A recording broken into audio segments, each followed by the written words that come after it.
Chapter 1090. Fortunately, he was a ninja, and a very good one at that. He could endure pain that normal people couldn't, so he didn't cry out in pain. Instead, he endured the pain and continued to swing his sword. He wanted to kill Yang Chendong to avenge his broken arm. Even when he was in perfect condition, he couldn't hurt Yang Chendong at all. Not to mention, he was suffering from internal injuries, so it was impossible for him to hurt Yang Chendong. Next, Yang Chendong kept drawing his sword, thrusting his sword, swinging his sword, chopping his sword, and picking up his sword. Yang Chendong just waited until the moment when the sword light appeared and casually dodged it. From time to time, he would hit forward. But even so, after more than a dozen rounds, his whole body was trembling. This wasn't because of anger, but because of pain. After 7 to 8 hits, each hit would leave a heavy injury on his body. And this was because Yang Chendong didn't want to kill and wanted to keep him alive. Otherwise, even if he had 3 lives, he wouldn't be able to survive. Clang! The ninja sword fell to the ground without any warning when Yang Chendong hit his right arm again. As the sword fell to the ground, Wuxia also knelt on the ground. At this moment, he felt that his whole body was falling apart. Every movement required a lot of effort and strength. In this state, even if he was facing a normal 5-star army soldier, let alone Yang Chendong, who was half a grandmaster, he wouldn't be able to kill him. Wuxia knelt on the ground, and Yang Chendong didn't even look at him. He walked past him with an indifferent expression and headed towards Yu Suzuki, who was blocking Cho Wu and the others. Although Yu Suzuki's back was facing Yang Chendong most of the time, his ninja's sharp senses allowed him to observe the situation from time to time. So much time had passed. He really wanted to angrily scold Blowing Rock. Why hadn't they taken care of the target yet? What were they doing? But before he could say anything, Xianxia suddenly knelt on the ground. Yang Chendong also walked past him.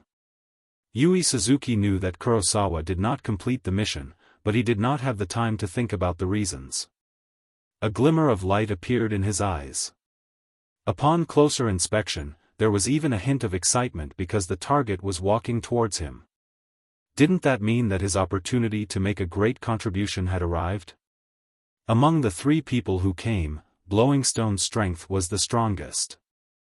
But in truth, the 3 of them were on par with each other in terms of strength. Ishida was just more proficient in quick attacks, while Yu Suzuki was more proficient in strength. Ninjas were particular about sudden appearance, killing with 1 blow, and then leaving in a huff. The requirement for strength had never been high, which was why Suzuki was slightly weaker than the others. But he had never thought of it that way. In his mind, having more strength would give him an advantage in many aspects. For example, if both of them attacked with the same sword, the one with more strength would obviously have the advantage. This was also the reason why he did not want to submit to Blowing Stone. He always thought that if he chose to be a samurai, he would definitely be much stronger than Blowing Stone. But in some things, just thinking was not enough. One needed to prove everything with facts. In Yu Suzuki's eyes, Yang Chendong's approach was an opportunity to prove herself. He suppressed the excitement in his heart and acted as if he was still fighting with Chiu Vi and the others. He acted as if he did not notice Yang Chendong's approach and left his back to him. Closer. 10 steps, 8 steps, 5 steps, 3 steps. When he was only 3 steps away, Yu Suzuki suddenly turned around and slashed with his ninja sword.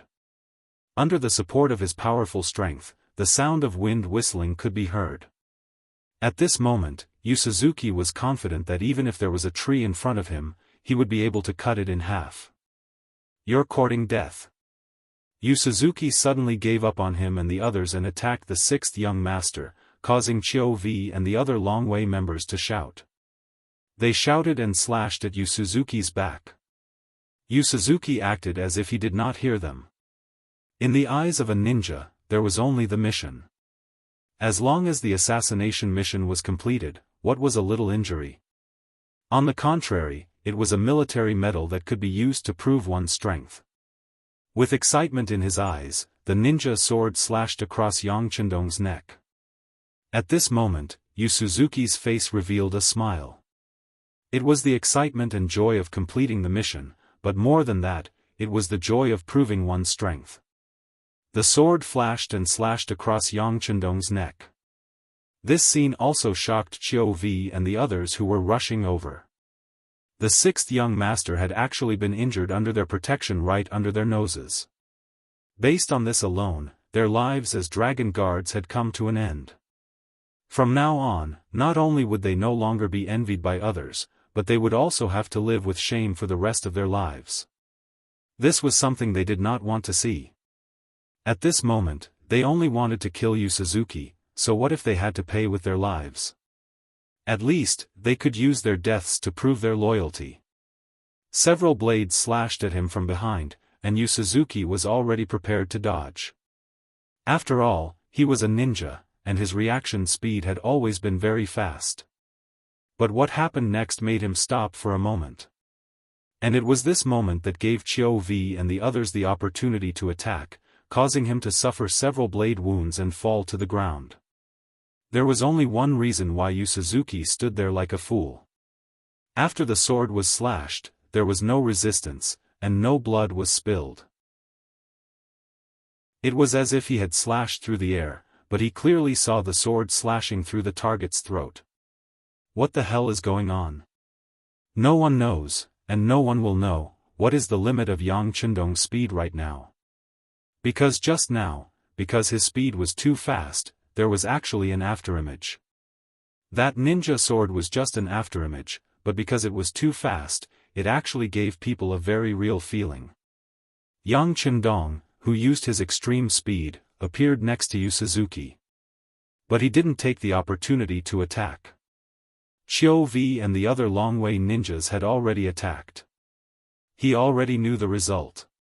Leave him alive. After saying those words, Yang Chendong had already leaped over here and quickly rushed towards the last ninja, who was standing at the entrance of the north village. Kitamura's strength wasn't bad. Not only did he injure Kobayashi, but he also forced the other two Longwei ninjas to retreat. If Beta Persei hadn't been pestering him, he would have already left this place. With only Beta Persei as his opponent, Kitamura was very relaxed. Speaking of which, in terms of overall strength, Kitamura wasn't Beta Persei's opponent. For example, when it comes to fighting on the battlefield, they weren't even on the same level. In other words, Beta Persei's Kung Fu was an open strategy, focused on opening and closing. On the other hand, Kitamura's Kung Fu was a conspiracy, focused on speed, accuracy, and surprise attacks. When a hero meets an assassin, it's easy to imagine that the former would be very aggrieved, having a feeling of powerlessness. Beta Persei was like that. Although he was already using a lot of strength, every time he was about to press down on his opponent, Baikwenku only needed to increase his speed to dodge nimbly and return to safety. He could even pose a certain threat to Yang Er. On the battlefield, Yang Er had followed Yang Chendong to this day. Everywhere he passed, there were piles of bones of the enemy. All of them were pointed at by the weapons, and no one could stop them. But when facing an opponent like Kitamura, who didn't want to fight him head-on, he felt powerless. This made him unable to help but yell to vent his grievances. While Beta Persei was yelling and shouting like he was going crazy, Kitamura continued to fight while paying attention to the changes in the battlefield. Especially when his target was killed, Chua Shishir knelt on the ground without any warning. Then, after a brief moment of shock, Yu Suzuki was injured by Longwei and subdued on the ground. All of these changes happened so quickly that it was completely beyond Kitamura's imagination. Just as he was wondering what was going on, Yang Chendong, dressed in green, was already 5 meters in front of him. Although there was still a distance of 5 meters between them, the North Village entrance could already feel the presence of danger from the pressure. After 2 of his companions were subdued, he already knew that this mission was impossible to complete. What he needed to do now was to leave this place immediately. Puff! A white smoke suddenly appeared without warning, and then Kitamura, who was standing between Yang Chendong and Beta Persei, suddenly disappeared into thin air. It was as if no one had ever been there. Huh! The scene in front of him shocked Beta Persei. He had only heard about ninjas before, but this was the first time he saw what happened. On the other hand, Yang Chendong's face didn't change at all. As early as in his previous life, in order to complete various missions, he had fought with ninjas more than once. But at that time, technology was extremely advanced, and the ninja's advantage had gradually declined. A single sentence could decide everything. Can a person be faster than a bullet? Especially with all kinds of surveillance equipment, all kinds of special glasses, it was very difficult to hide in thin air. But now, the ninja's method of hiding using light and sound waves was very powerful. At least, Yang Chendong needed some time to find the other party's trace. Fortunately, it was daytime, and there wasn't much cover. With his extraordinary experience, Yang Chendong quickly locked on to the direction. Suddenly, he pointed to a big tree 10 meters away from the spring and said, "He's there, hiding in the tree." Chapter 1091. This shout attracted everyone's attention. Soon, everyone found a faint shadow on the big tree. If it wasn't Bei Guku who had just disappeared, who else could it be? Bei Yuan did not expect that he would still be discovered even though he had used everything he could and even increased his speed. At this moment, he suddenly had a bad feeling. He was afraid that not only would he fail to kill his target this time, but he might also be in danger. Knowing that both of his companions had been captured, he had to leave. At least, he had to report what happened here to the higher-ups so that they could make some preparations. Therefore, he had to leave. Since his position had been exposed, Bei Yuan did not need to use any fancy means to hide his whereabouts. He simply jumped from this tree to a nearby tree, looking like a gibbon. "Chase, we can't let him escape." Beta Persei saw that Bei Yuan wanted to escape. He angrily took out a Type 54 pistol from his waist and prepared to lead his men into the dense forest. No need. Beta Persei, who was about to leave, was suddenly stopped by someone. He was just about to curse when he saw that the person who stopped him was Yang Chendong. He stood there obediently. Then the young master's voice clearly entered his ears. "Don't worry, he can't run away." Yang Chendong said this because he had discovered something. With his powerful 5 senses, he had already heard footsteps coming from the dense forest, and there was more than one. Although those people were very careful, Yang Chendong still caught them. Since they could appear here at this time, they should not be enemies. Otherwise, they would have attacked them instead of choosing to be defeated one by one. There was only one possibility left, and that was the Lengia Special Forces who had rushed here after seeing the signal flare. There were 200 Lengia Special Forces just to deal with a ninja in the forest where they were best at. Yang Chendong really had no reason to think that they could not catch him. What he had to do now was to stand there and wait for news. In less than a quarter of an hour, the sound of footsteps came from the dense forest. A burly man appeared in the lead. It was King Kong of the Wolf Fang. "Greetings, Liu Bai. We have already caught him. He is very fast and agile." Without any other choice, the team members could only use the crossbow. Both of his legs were pierced through. As soon as King Kong appeared, he gave a simple report of the situation. Then, 2 members of the team threw North Village entrance, who had been shot in both legs, onto the ground like dragging a dead dog. Hee. Seeing that the last killer was taken down, Yang Chendong was very happy. "Thank you for your hard work, brothers.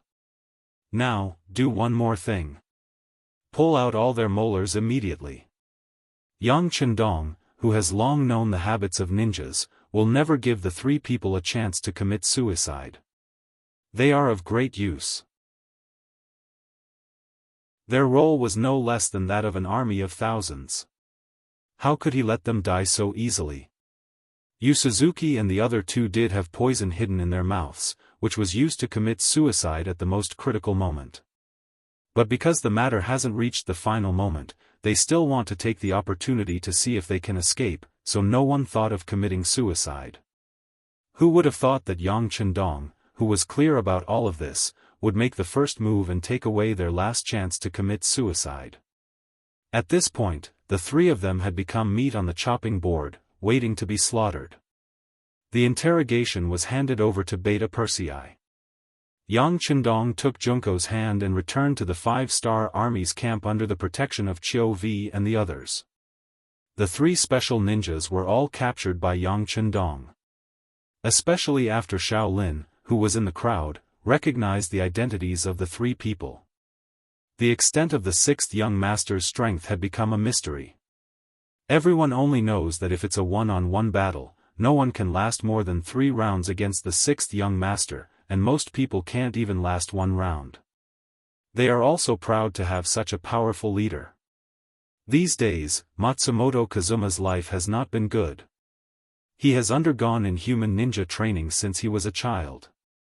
Not only is his physical fitness excellent, but even his mentality is also very good. But for some reason, he has been suffering from insomnia these days. This is something that has never happened to him since he was a child. The three people in the North Village haven't sent back a message until now, especially recently, they haven't sent back a single message, so he can't help but think about it. If he didn't consider the strength of the three people in the North Village, he would have thought that something happened to them. Will something really happen to them? After the problem appeared, Matsumoto Kazuma asked himself in his heart. It shouldn't be. The thought just appeared in his mind, but it was rejected by himself. The strength of these three people is comparable to his own. It's because he knows them too well that Matsumoto Kazuma doesn't believe that anyone can control them. Not to mention that the three people are very powerful special ninjas. If it's not the right time, they will never easily make a move. With the ability of the three of them, it's impossible for all of them to be caught, at least 1 or 2 of them can escape. It's because he knows them too well that Matsumoto Kazuma is so confident. If it's another commander, they may have already prepared for the worst. Matsumoto Kazuma has his own ideas and persistence, and even the pride of a ninja in his heart. As a parasitic ninja who has always been attached to other forces, he has always had an idea, that is, he hopes that one day, he can break all the shackles, no longer rely on others, and he can stand on his own and stand alone. For this goal, I don't know how many seniors have worked hard and struggled for a lifetime, but in the end, no one has been able to do it. All of this has a lot to do with the special training of ninja. To become a qualified ninja, it takes not only hard work and effort, but also a mentality that requires one to be undistracted, not to be disturbed by everything, and to be able to devote oneself to it wholeheartedly. Only in this way can a truly excellent ninja be trained. It's just that people eat grains, how can they have no feelings and don't come into contact with worldly things? Just like ninjas, although their physical fitness is different from ordinary people, they still have to eat after all. They are not ascetics. In order to ensure physical coordination and absolute health, their requirements for food will only be higher. Otherwise, how can a malnourished person be trained for nearly 8 hours a day? And all of this requires money, a lot of money. And training ninja also requires a process, and for some people, this process is still very long. This has led to the fact that this is an industry with a large investment and slow results, and there are very few people who are interested in it. There are even fewer people who are interested and have enough financial strength and patience. This is also the reason why with the financial resources of the Supreme General Ashikaga Yoshimasa, he can only train 4 special ninjas, and the entire Japanese Empire only has 5 special ninjas. It's really because the external conditions don't allow it, and it's not that ninjas don't have to do their best. It is precisely because the number of suitable ninjas is too small that they have become even weaker, so that they don't have enough confidence to speak in the face of any forces. In order to change this situation, Matsumoto Kazuma took the initiative to take the task of assassinating Yang Chendong, in order to make a bang, so that everyone can see the power of their ninja. But it was apparent that things weren't going as smoothly as he imagined. In order to save the ninja's face, Matsumoto Kazuma didn't dare to tell the Supreme General about the loss of contact with the Kitamura trio. In the face of Ashikaga Yoshimasa's urging several times, he didn't tell the truth. Perhaps because there is no progress, or perhaps because Matsumoto Kazuma's lack of confidence was seen in the eyes of Ashikaga Yoshimasa, gradually he stopped putting his hope in the ninja, and didn't do anything to urge him. But the more this is the case, the more uncomfortable Matsumoto Kazuma's mood became. He felt a sense of abandonment. When a person is no longer valued by others and becomes a dispensable existence, all his dreams and ambitions will only get further and further away from the day of realization, so much so that Matsumoto Fujima became somewhat decadent, giving up the principles of ninja, and drinking all day long. On this day, Matsumoto Kazuma woke up drunk. Slowly opening his eyes, he found that he fell asleep in the hall. He couldn't help but shake his head with a wry smile. When did he become like this? Where did the previous righteous Matsumoto Kazuma go? He wanted to cheer up again, but when he thought of the Kitamura trio in his mind, there was no news, not even a little bit of news. The feeling of wanting to cheer up disappeared. If something really happened to them, would he be able to lead the ninjas to stand up again? If even the strongest ninja can't complete the task, then what hope does this organization have? What's the point of standing in this world? Shaking his head, Matsumoto Kazuma took a bottle of wine and poured it into his mouth. He wanted to use alcohol to comfort his wounded soul. Although the degree of wine in the Japanese Empire is not high, for him who has no experience in drinking, it is enough to numb his nerves.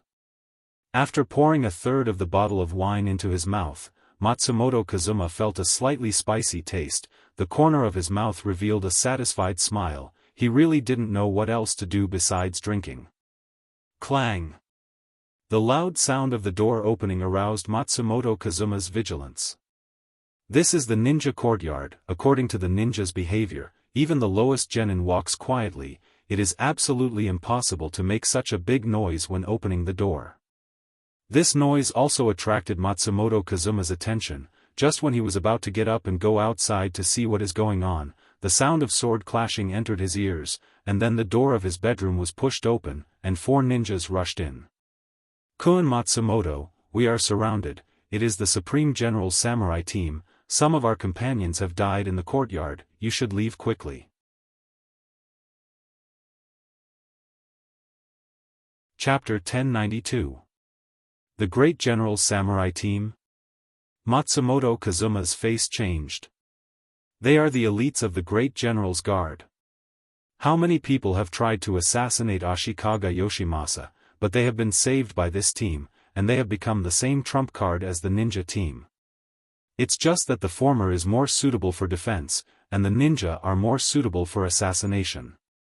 Originally, these two lines don't intersect, one in the light, and the other in the dark. But why would these samurai attack the ninja? Even if he disappointed the great general, he shouldn't send people to deal with him, right? What exactly had happened that he didn't know about?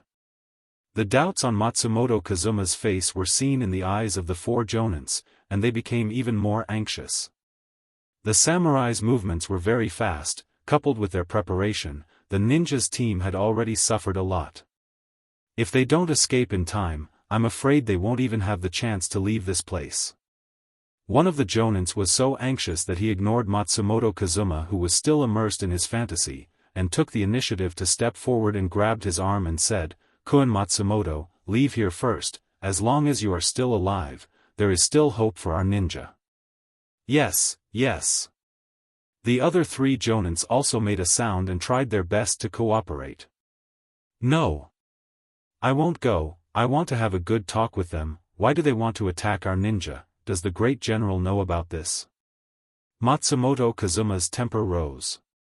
He thought that the samurai team's actions were private, because ninja and samurai are usually opposite, and the 2 sides have not seen eye to eye for a long time. He has reason to suspect that these actions are to vent their anger, because as long as the great general is not stupid, he should know that there is no benefit in killing him, and on the contrary, it will make the opponent laugh secretly. This kind of thing that hurts the family and makes the enemy happy. Matsumoto Kazuma doesn't believe that the great general will do it, so he went out to reason with the people who came. For this reason, he even broke away from the outstretched arm of the jonin on the side, pushed open the bedroom door and walked out.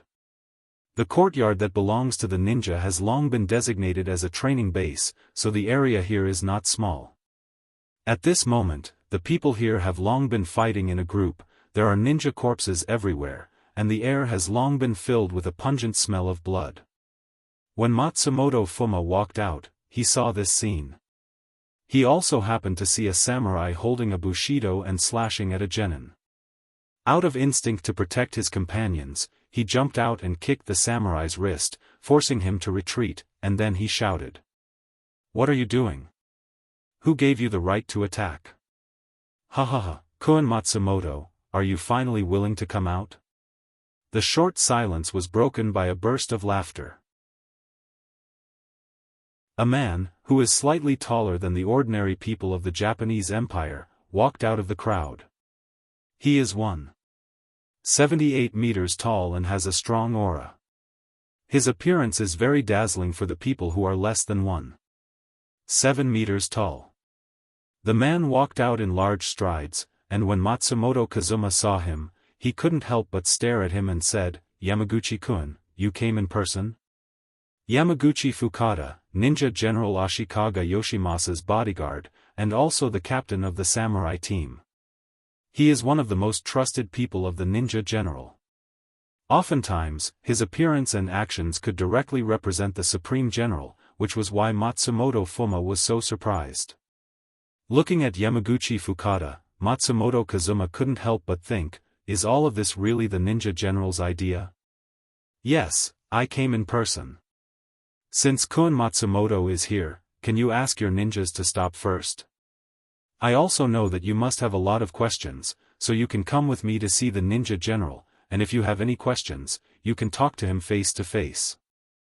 Yamaguchi Fukada said with a very reasonable appearance, and his words were full of consideration for the other party. These words moved Matsumoto Kazuma. Although he is very sad about the hundreds of ninjas who have fallen to the ground and died, he wants to know the reason. So after hearing these words, he bowed deeply to Yamaguchi Fukada, who is more than 10 meters away, and said, "Thank you Yamaguchi-kun, since that is the case, I am willing to go with you to see the ninja general and make things clear." "Kun Matsumoto, you can't." The 4 jonin behind him shouted anxiously. Since the samurai has already made a move on the ninjas, this is originally the result of a fight to the death, how can they easily believe the other party? "Enough, don't say any more, I believe in Yamaguchi-kun's character, I am willing to go with them to see the ninja general." Matsumoto Kazuma waved his hand. In order to show his sincerity, he also took out his ninja sword and handed it to a jonin behind him, then turned around to show that he has no more weapons. Matsumoto Kazuma's sincerity is already full, but Yamaguchi Fukada on the opposite side seems to be not satisfied. Instead, he said, "And the medicine bottle on your body, take it out, I don't want you to go to the ninja general and play tricks." The so-called medicine bottle refers to the auxiliary substance used by ninjas to perform ecstasy jutsu and other means. Just like a cloud of smoke, the ninja will disappear. This is the function of the medicine bottle. The thing inside can make light have a certain chemical reaction for a while, thus achieving the goal of helping them escape. Since they are old rivals, how can Yamaguchi Fukada not know what other things Matsumoto Kazuma has, so he said. "Okay, I will hand them all over." Matsumoto Kazuma was very cooperative, took out a porcelain bottle from his body, and handed it to the person holding the sword behind him. Then he looked at Yamaguchi Fukada in the distance and said, "Now there is no problem, right? You can take me to see the ninja general." "Okay. Kun Matsumoto, please." Seeing the other party so cooperative, Yamaguchi Fukada nodded with satisfaction, then made a sideways movement to lead the way. "Please." Matsumoto Kazuma said so very politely, then strode forward, straight toward Yamaguchi Fukada's position. His action also attracted the attention of the ninjas present. On the surface, Matsumoto Kazuma looked relaxed, but with every step he took, he was ready to make a move at any time. What he was thinking was not as simple as what he showed on the surface. Even at this moment, his whole body was tense. With a smile on his face, Yamaguchi Fukada let Matsumoto Kazuma approach. Until the distance between the two sides was only 1 meter, he still didn't have any intention to make a move. Instead, he turned around and really wanted to take him to see the ninja general. All samurai, listen to my order. Without orders, you are not allowed to attack anyone. Yes. The hundreds of samurai who had arrived all nodded in agreement. Then, one by one, they held their samurai swords in their hands. Thank you. Seeing that Yamaguchi Fukada was so trustworthy, Matsumoto Kazuma also breathed a sigh of relief. Then he also shouted loudly, all ninjas, listen to my order. Without orders, you are not allowed to attack anyone. Yes. Hundreds of ninjas also responded in unison. Each put down the katana in their hands, and some of the injured ninjas simply sat on the ground, then called their companions to bandage their wounds. After Matsumoto Kazuma did this, he looked at Yamaguchi Fukada and said, Yamaguchi-kun, I will have to trouble you to lead the way. You are too polite, please. By the way, Kun Matsumoto, do you know why the ninja general ordered you to be taught a lesson? Yamaguchi Fukada asked with a meaningful smile on his face. Why? This was the question in his heart. At this moment, Matsumoto Kazuma was really too curious. Oh, I'll tell you. Yamaguchi Fukada stopped moving forward, turned around, approached Matsumoto Kazuma, and then looked like he wanted to whisper something. Cooperating with the other party, Matsumoto Kazuma also leaned his head over. He also wanted to hear what was going on. If he didn't solve this mystery, even if he saw the ninja general, he wouldn't know what to say. He leaned his head over, but because his head was lowered, he didn't notice the flash of pride in Yamaguchi Fukada's eyes. When the distance between the two people was infinitely close, suddenly there was a pain in his waist. At this moment, a katana was stabbed into Matsumoto Kazuma's waist, and blood quickly dripped down along the blade. Yamaguchi Fukada suddenly made a move, showing the Neon people's untrustworthiness, insidious, and cunning. His men, who had already put down their katanas, also made a move. They didn't even need anyone to give the order. The sharp blades slashed at the ninjas who had already aimed at them. This sudden turn of events was out of everyone's expectations. Most of the ninjas were still sitting on the ground, or enjoying the help of their companions, but they were already killed by the katana. The situation instantly became one-sided. In just a few breaths, no less than dozens of ninjas were killed because they were unprepared. Why is this? Matsumoto Fujita covered the katana on his waist and stared at Yamaguchi Fujita in front of him with a pair of disbelieving eyes. Why? At this moment, Yamaguchi Fukada no longer had a smile on his face, but returned to a cold state and said, because of the incompetence of your ninjas, the assassination failed, and you were captured alive. Now the 5-star army has declared war on the Supreme General. Now their vanguard army is about to reach Ping and Beijing, and this place is about to fall into the hands of others. With such a big mistake, do you think the Supreme General will forgive you? Why do you think this is? In a short period of time, Yamaguchi Fukada continuously threw out so many questions and truths, making Matsumoto Kazuma stand there. For a while, he was at a loss. The assassination of the 3 ninjas at the north entrance of the village really failed, but why were they captured alive? Even if they couldn't escape, they should have died. Their teeth are highly poisonous, how could they be captured alive?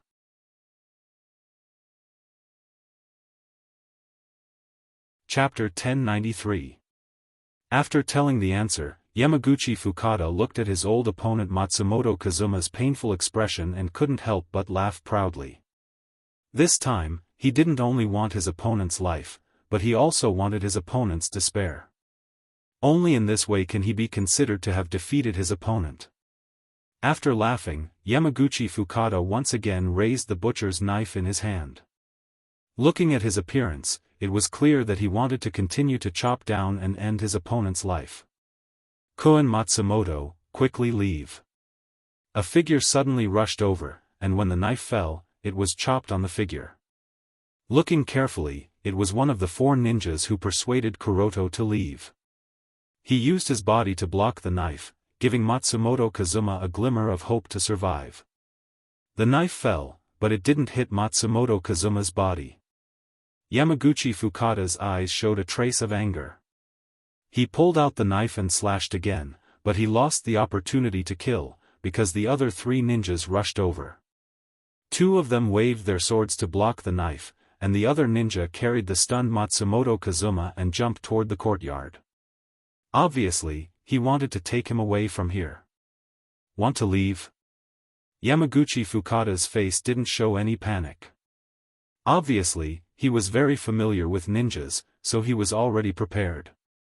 He smiled and waved his right hand. The moment he waved his hand, 200 shadows suddenly appeared around the courtyard.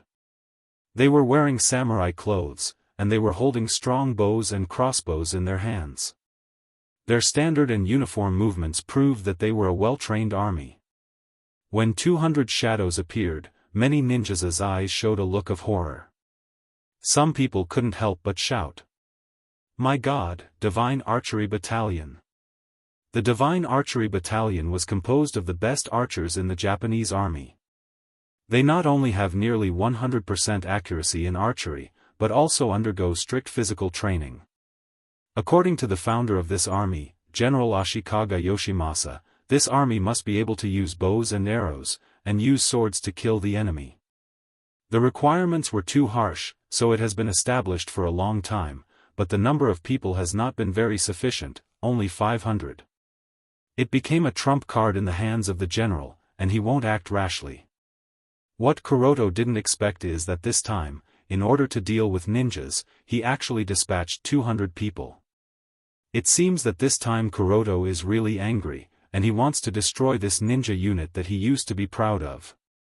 When he saw that it was the Divine Archery Battalion, Matsumoto Kazuma, who had a knife in his stomach, stopped the idea of continuing to escape. Originally, he was injured, and it was difficult for him to move, so the chance of escaping was very slim. Now, there were fully prepared divine archers on the periphery. Doesn't this mean that the inescapable net has been set up, and even if he wanted to escape, there would be no chance for him to escape? Instead of being killed while escaping, it was better to stay and fight, and die together with his brothers. At least he can gain a reputation for loyalty.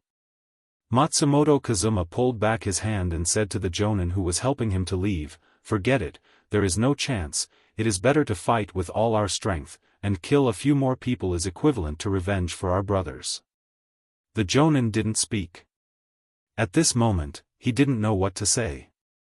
Yes, since the Divine Archery Battalion has appeared, how can there be a chance for them to escape? Since he was going to die, he might as well go all out before he died. One was an injured special ninja, and the other was a jonin. The two were holding ninja swords back to back. They relied on each other, but at the same time, they also turned their backs to each other.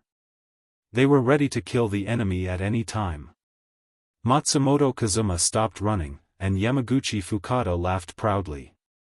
Is this old opponent finally going to accept his fate? Does he really think that death will be so easy? No. He wants to watch this old opponent die step by step.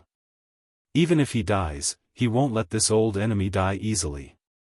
Yamaguchi Fukada, who was laughing, showed a gloomy look on his face. After that, he made a gesture, and most of the 200 soldiers of the Divine Archery Battalion adjusted the angle and target of their arrows, leaving only 20 people to stare at Matsumoto Kazuma. Matsumoto Kazuma saw the excitement of the soldiers of the Divine Archery Battalion, and he had a bad feeling, so he exclaimed loudly, "No! Don't!"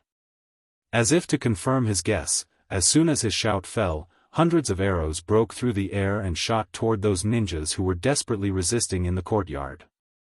Originally, they were in a disadvantageous position. After being attacked suddenly and being schemed by Yamaguchi Fukada, the number of ninjas has sharply decreased, and only 1/3 of their strength was left. The arrival of this wave of arrows accelerated the process of their death. Especially in front of them, there were samurai who were entangled with them, so they couldn't do anything to dodge. Many ninjas were killed by the arrows. The archers of the Divine Archery Battalion were worthy of their title. Every arrow was shot with a very clear target, and they could bypass the samurai and hit the ninjas. They were either killed by an arrow in a vital part of their body or pierced into their arms or legs, reducing their mobility and agility. With just one wave of arrows, at least 50 ninjas died tragically on the ground, and dozens of others suffered different degrees of injuries. This made the situation worse for the ninjas, who were already in a bad situation, and even their resistance became weaker. "No. Don't. I'll fight with you."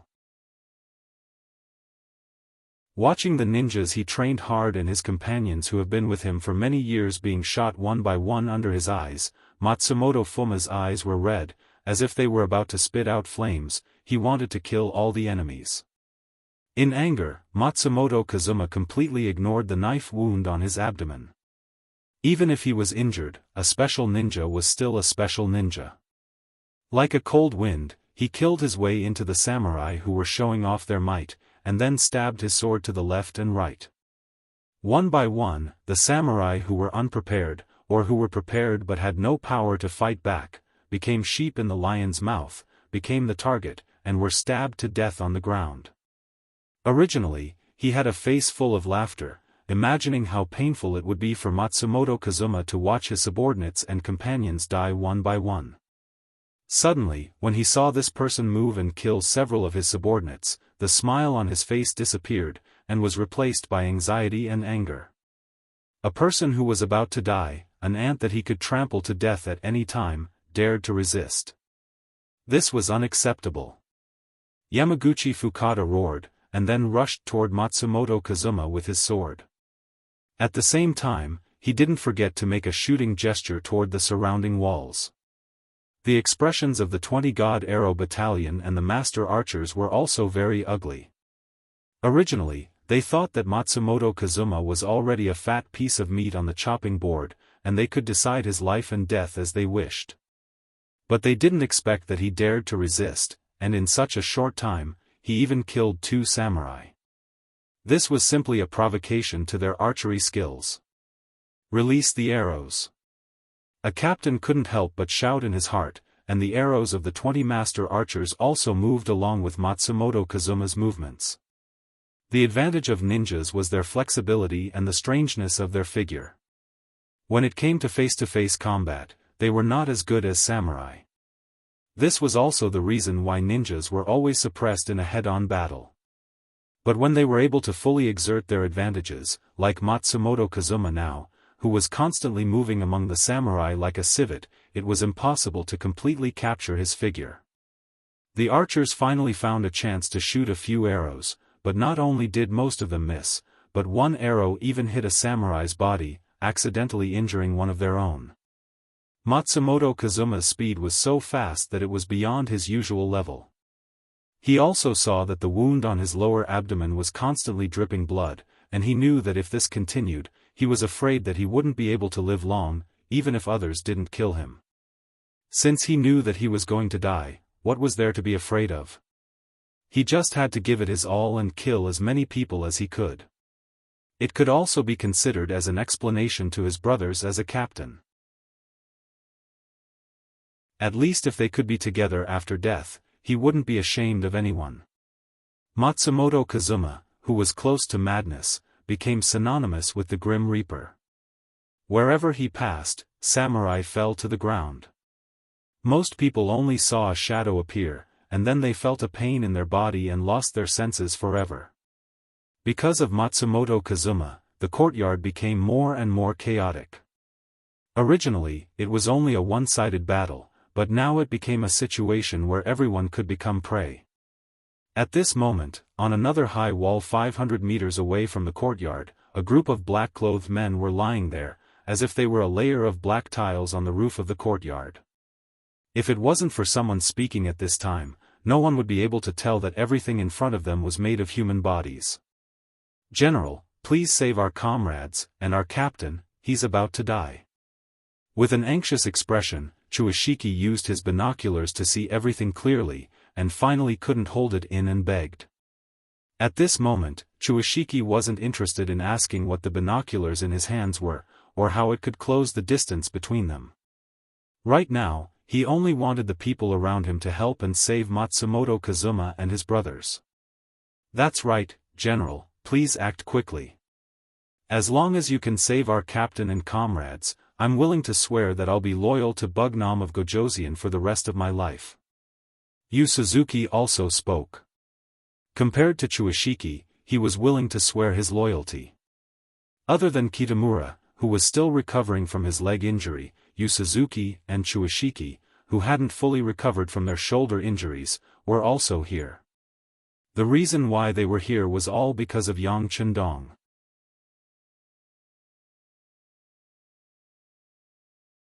Chapter 1094. The ambush at the foot of the mountain not only failed to kill Yang Chendong, but even Long Wei, who was beside him, was not killed, only 2 of them were slightly injured. In exchange, 2 of the special ninjas were injured and 1 was captured. In the end, all 3 of them were captured alive. After the 3 of them were captured, Yang Chendong first handed them over to Beta Persei. He believed that with the interrogation and torture methods he and Beta Persei had learned, it wouldn't take long for the 3 of them to suffer a fate worse than death. They would forever regret the moment when they had the idea to attack him. But things were always unexpected. Princess Junko suddenly came to his door. After there was no one else in the tent, she knelt on the ground in front of Yang Chendong's puzzled eyes. She knelt in front of her husband. "Madam, why are you doing this?" Yang Chendong's eyes flashed with doubts. He thought that he knew this student whom he had known for several years very well, but at this moment, he was also stunned by Junko's sudden action. "King." After hearing Yang Chendong's unique name, Junko slowly raised her head. "King, Junko begs you, don't kill those 3 people. They are the best talents of the Japanese Empire. They should be used by King, and they shouldn't die in silence like this." Junko actually wanted to save the 3 special ninjas, which was really beyond Yang Chendong's expectation. As far as he knew, when the emperor was still in power, these special ninjas gave him a lot of problems, and he didn't even know how many times they had opposed him. They were supposed to be enemies, so why would she plead for mercy for the other party? Yang Chendong's doubts were seen by Junko, and she actually smiled and said, "King, Junko really hates them. But it's even more clear that they are just following orders. Junko's real enemy is Ashikaga Yoshimasa. In order to achieve this goal, other people can be used and cooperated with." She even said something like making use of him. It can be seen that she was indeed standing on Yang Chendong's side, and she even forgot her identity as the princess of the Japanese Empire. These days, with Junko's understanding of the 5-star army gradually deepened, especially after seeing the bravery of the 1st Cavalry Division, although she was unwilling, she had to make a judgment. The 5-star army was too strong. It was so strong that the disordered Japanese Empire couldn't stop it. If the Japanese Empire was truly unified in the hands of her father, with a strong military base, she would still fight against him. But now, the Neon people's minds were in chaos, and there was constant fighting among the higher-ups. More than half of their strength had been consumed, and now Neon was more fragile than ever. In the face of the powerful 5-star army, defeat was certain. It was just a matter of time. The result was already decided. Junko was a smart person. Since she was a little emperor, she had never done anything that went against the heavens. What she thought about was how to maximize the benefits, how to turn all the disadvantages into advantages. Even if she knew that the rise of the 5-star army was inevitable, how to preserve the strength of the Japanese Empire became something she must consider.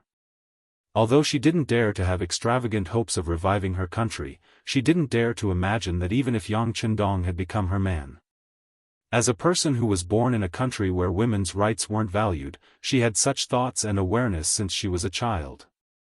It didn't matter if she couldn't revive her country, she didn't dare to force it. What she wanted was to leave more seeds for the Japanese Empire, leave more marks. At least, when people talked about it, the future generations would know that there was a Japanese empire in the past, and that was enough. To achieve this goal, the spread of ninjas was undoubtedly the key. In a sense, when people talked about ninjas, they would naturally mention the Japanese empire, and that was enough. In order to achieve this goal, the 3 special ninjas under the rock couldn't die.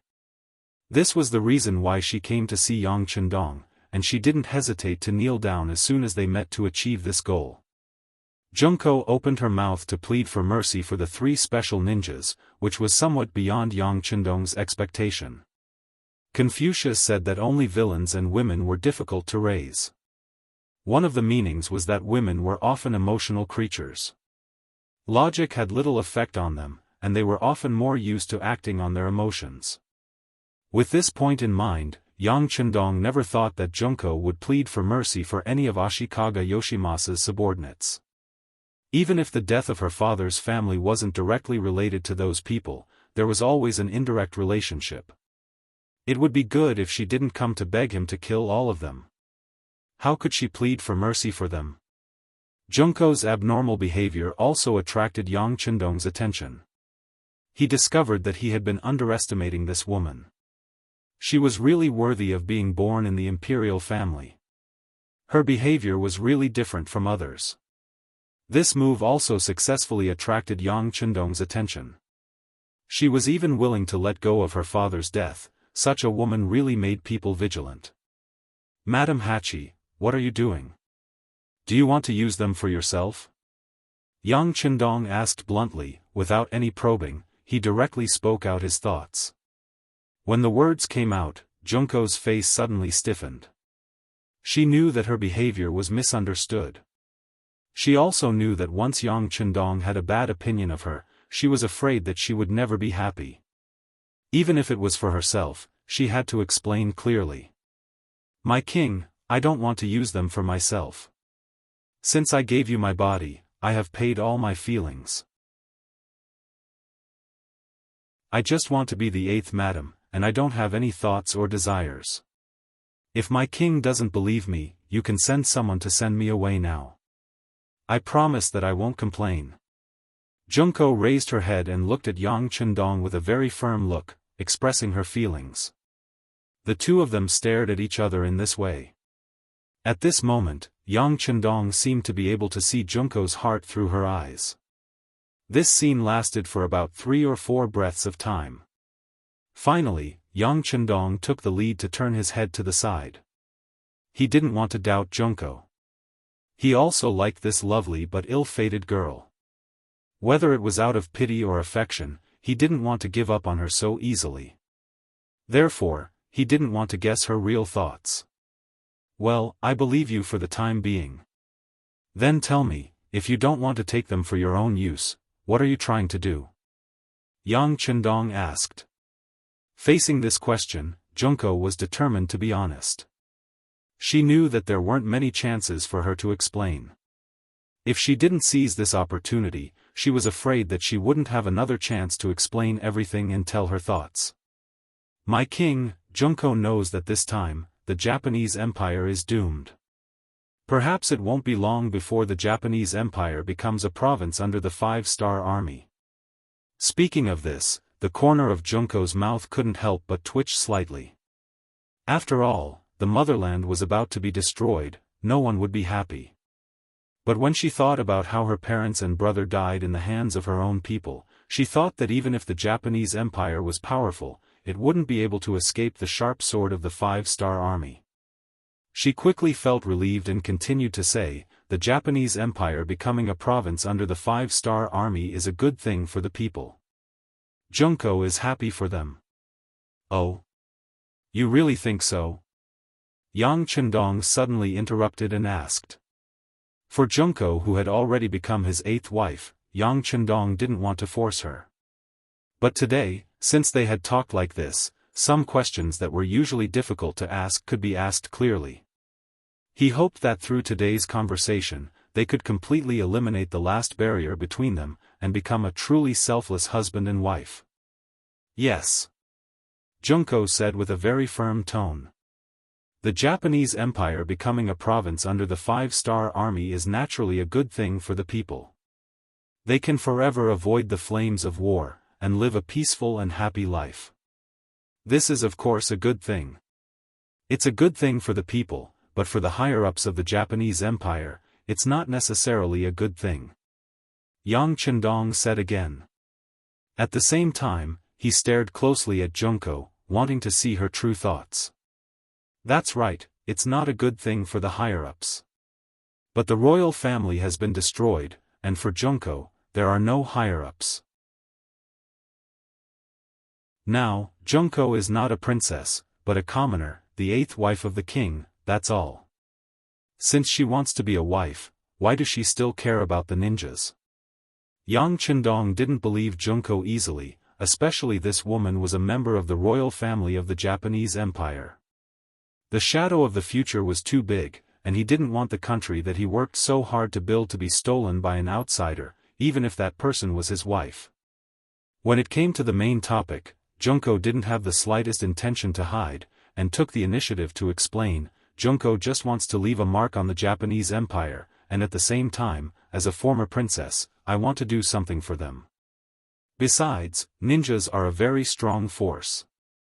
In the past, when the emperor was still alive, he once said that ninjas have many branches, but because they can't unite together, they can't use their full strength. My king, if you want to conquer the world and create miracles in the end, wouldn't it be better to have as many strong helpers as possible? Since you can give a chance to the foreign cavalry on the grassland, why can't you give a chance to the ninjas?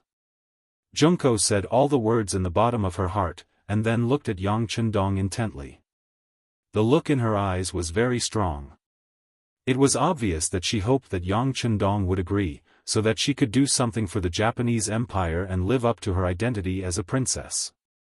Even if one day, she went to the ground to see her father, she would have something to explain. Yang Chendong didn't answer immediately, but constantly analyzed the pros and cons in his heart.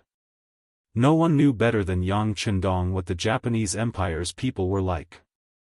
When you were strong, they would kneel down and lick your boots. When you were weak, they would find all kinds of excuses to bully you.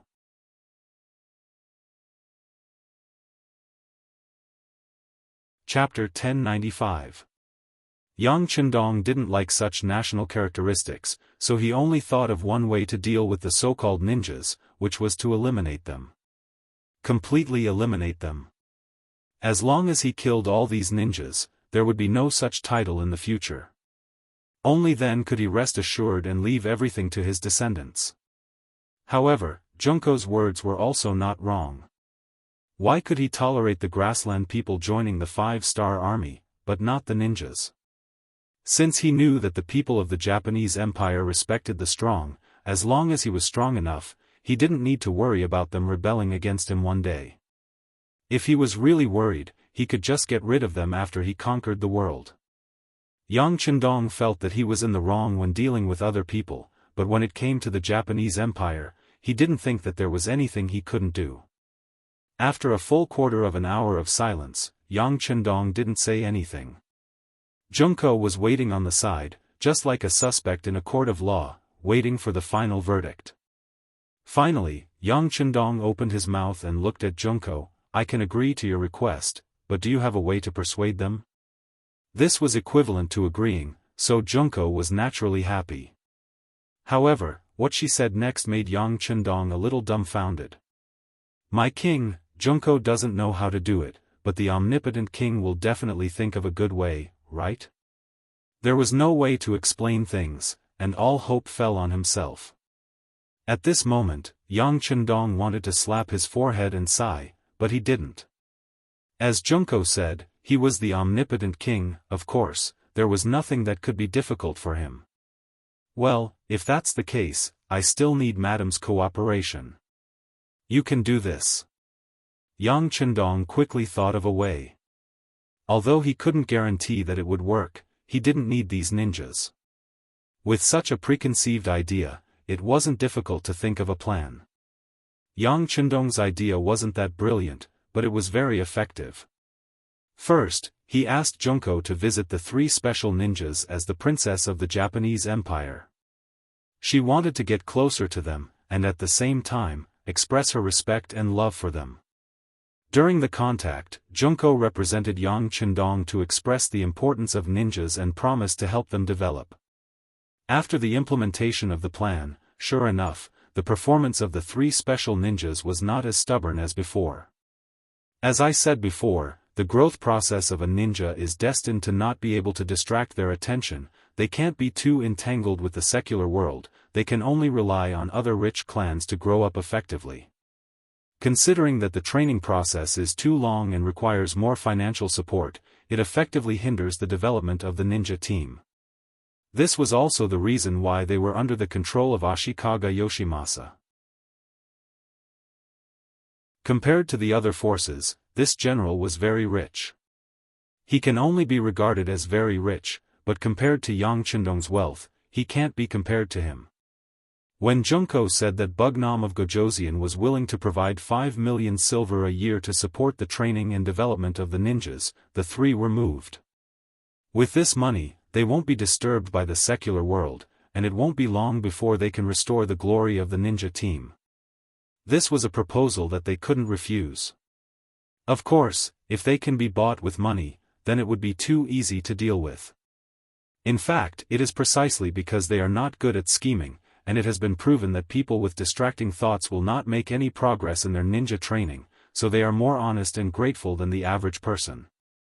Considering that they have always received the kindness of the general, the 3 didn't immediately agree, but told Junko that they want to see Bugnam of Gojoseon before making a decision.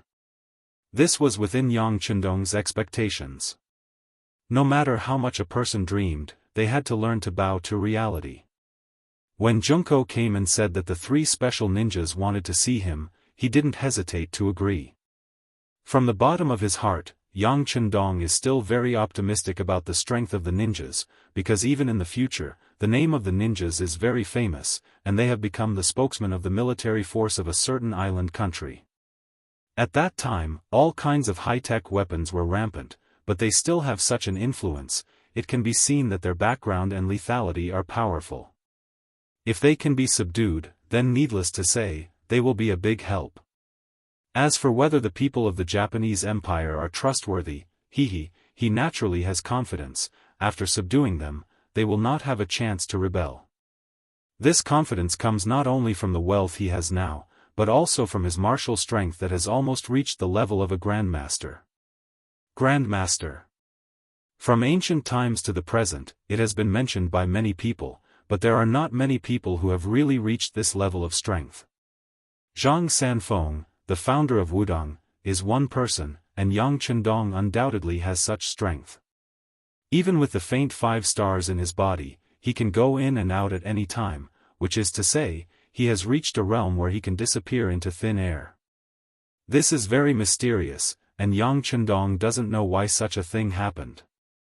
Unable to understand, he could only attribute all this to luck.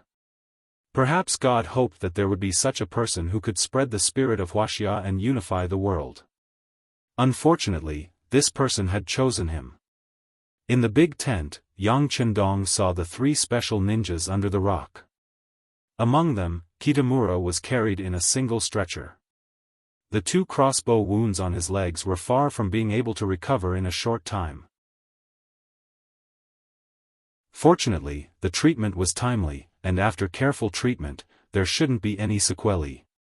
Accompanying Yang Chendong were Junko and Beta Persei. In the face of the 3 special ninjas, 2 of whom have recovered all their strength, Yang Chendong can still face them calmly. From this point, one can see the strong confidence in his heart.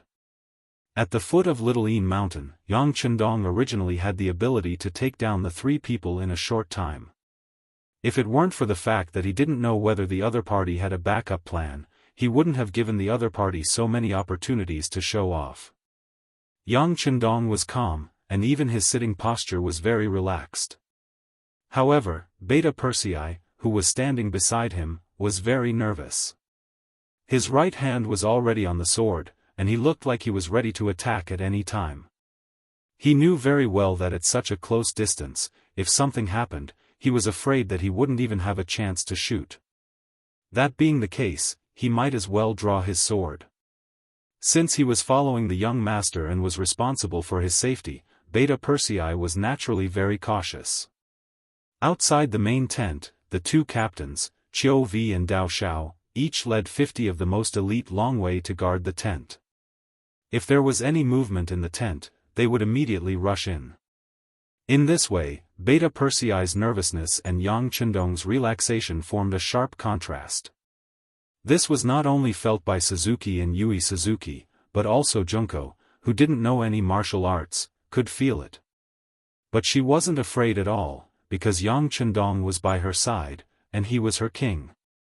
As long as her king was there, she instinctively felt a strong sense of security. "You want to see me?" After a brief silence in the main tent, Yang Chendong was the first to break the silence. Yang Chendong spoke in fluent Japanese, which saved Junko the trouble of translating, and he could clearly express his attitude through his tone. "Yes, we want to talk to Bugnam of Gojoseon." Suzuki took on the role of the main negotiator. Speaking of which, his language skills weren't that great, but compared to Yui Suzuki, who was even more taciturn, he was much better. "Then let's talk, tell me your conditions and requests." Yang Chendong nodded lightly and said casually. But in fact, he was the one who took the initiative in the conversation. Yang Chendong intentionally gave the other party a chance to speak, and even put on a serious expression. Finally, after nearly an hour, the two sides finally reached an agreement under Yang Chendong's control. This content was also proposed by Yang Chendong. According to Suzuki's idea, they could join the 5-star army and complete some assassination missions that couldn't be exposed. But at the same time, they also put forward a request, which was the amount of rewards they could get for completing a mission, and how much training money Yang Chendong would give them every year. Regarding this, Yang Chendong directly shook his head and rejected. He didn't want a cooperative relationship, but a pure relationship of superior and subordinate. In other words, these ninjas could only have one master, and what they wanted to do in the future would be decided by that person, and that person was no doubt himself. Suzuki naturally wouldn't agree to this, and even Yui Suzuki, who had been silent all this time, also shook her head. But then Yang Chendong proposed a plan, and the two of them made the final concession. "How about this, let's make a bet. You promise this king one thing, and do it, then this king will bet that your Grand Admiral will make a move on Matsumoto Kazuma. If he doesn't, then not only will I give you 5 million silver, I will also send you safely away, and we will be even. Of course, if you lose, I will still give you the 5 million silver, but from then on, you must treat me as your master, and listen to my orders. How about it?" Yang Chendong smiled as he gave a suggestion. When he finished, Suzuki and Yui Suzuki's eyes widened. It was just a bet, and no matter who won or lost, they would still get 5 million silver. That was 5 million silver, and once they got it, it would be enough to support their development for several years, and the ninja team would also welcome a brand new change, and a huge expansion. This kind of bet, as long as one wasn't an idiot, they wouldn't refuse. "Okay, we agree." Just by looking at each other, Yui Suzuki could tell that Yui Suzuki was just as tempted as he was, so he agreed on behalf of both of them.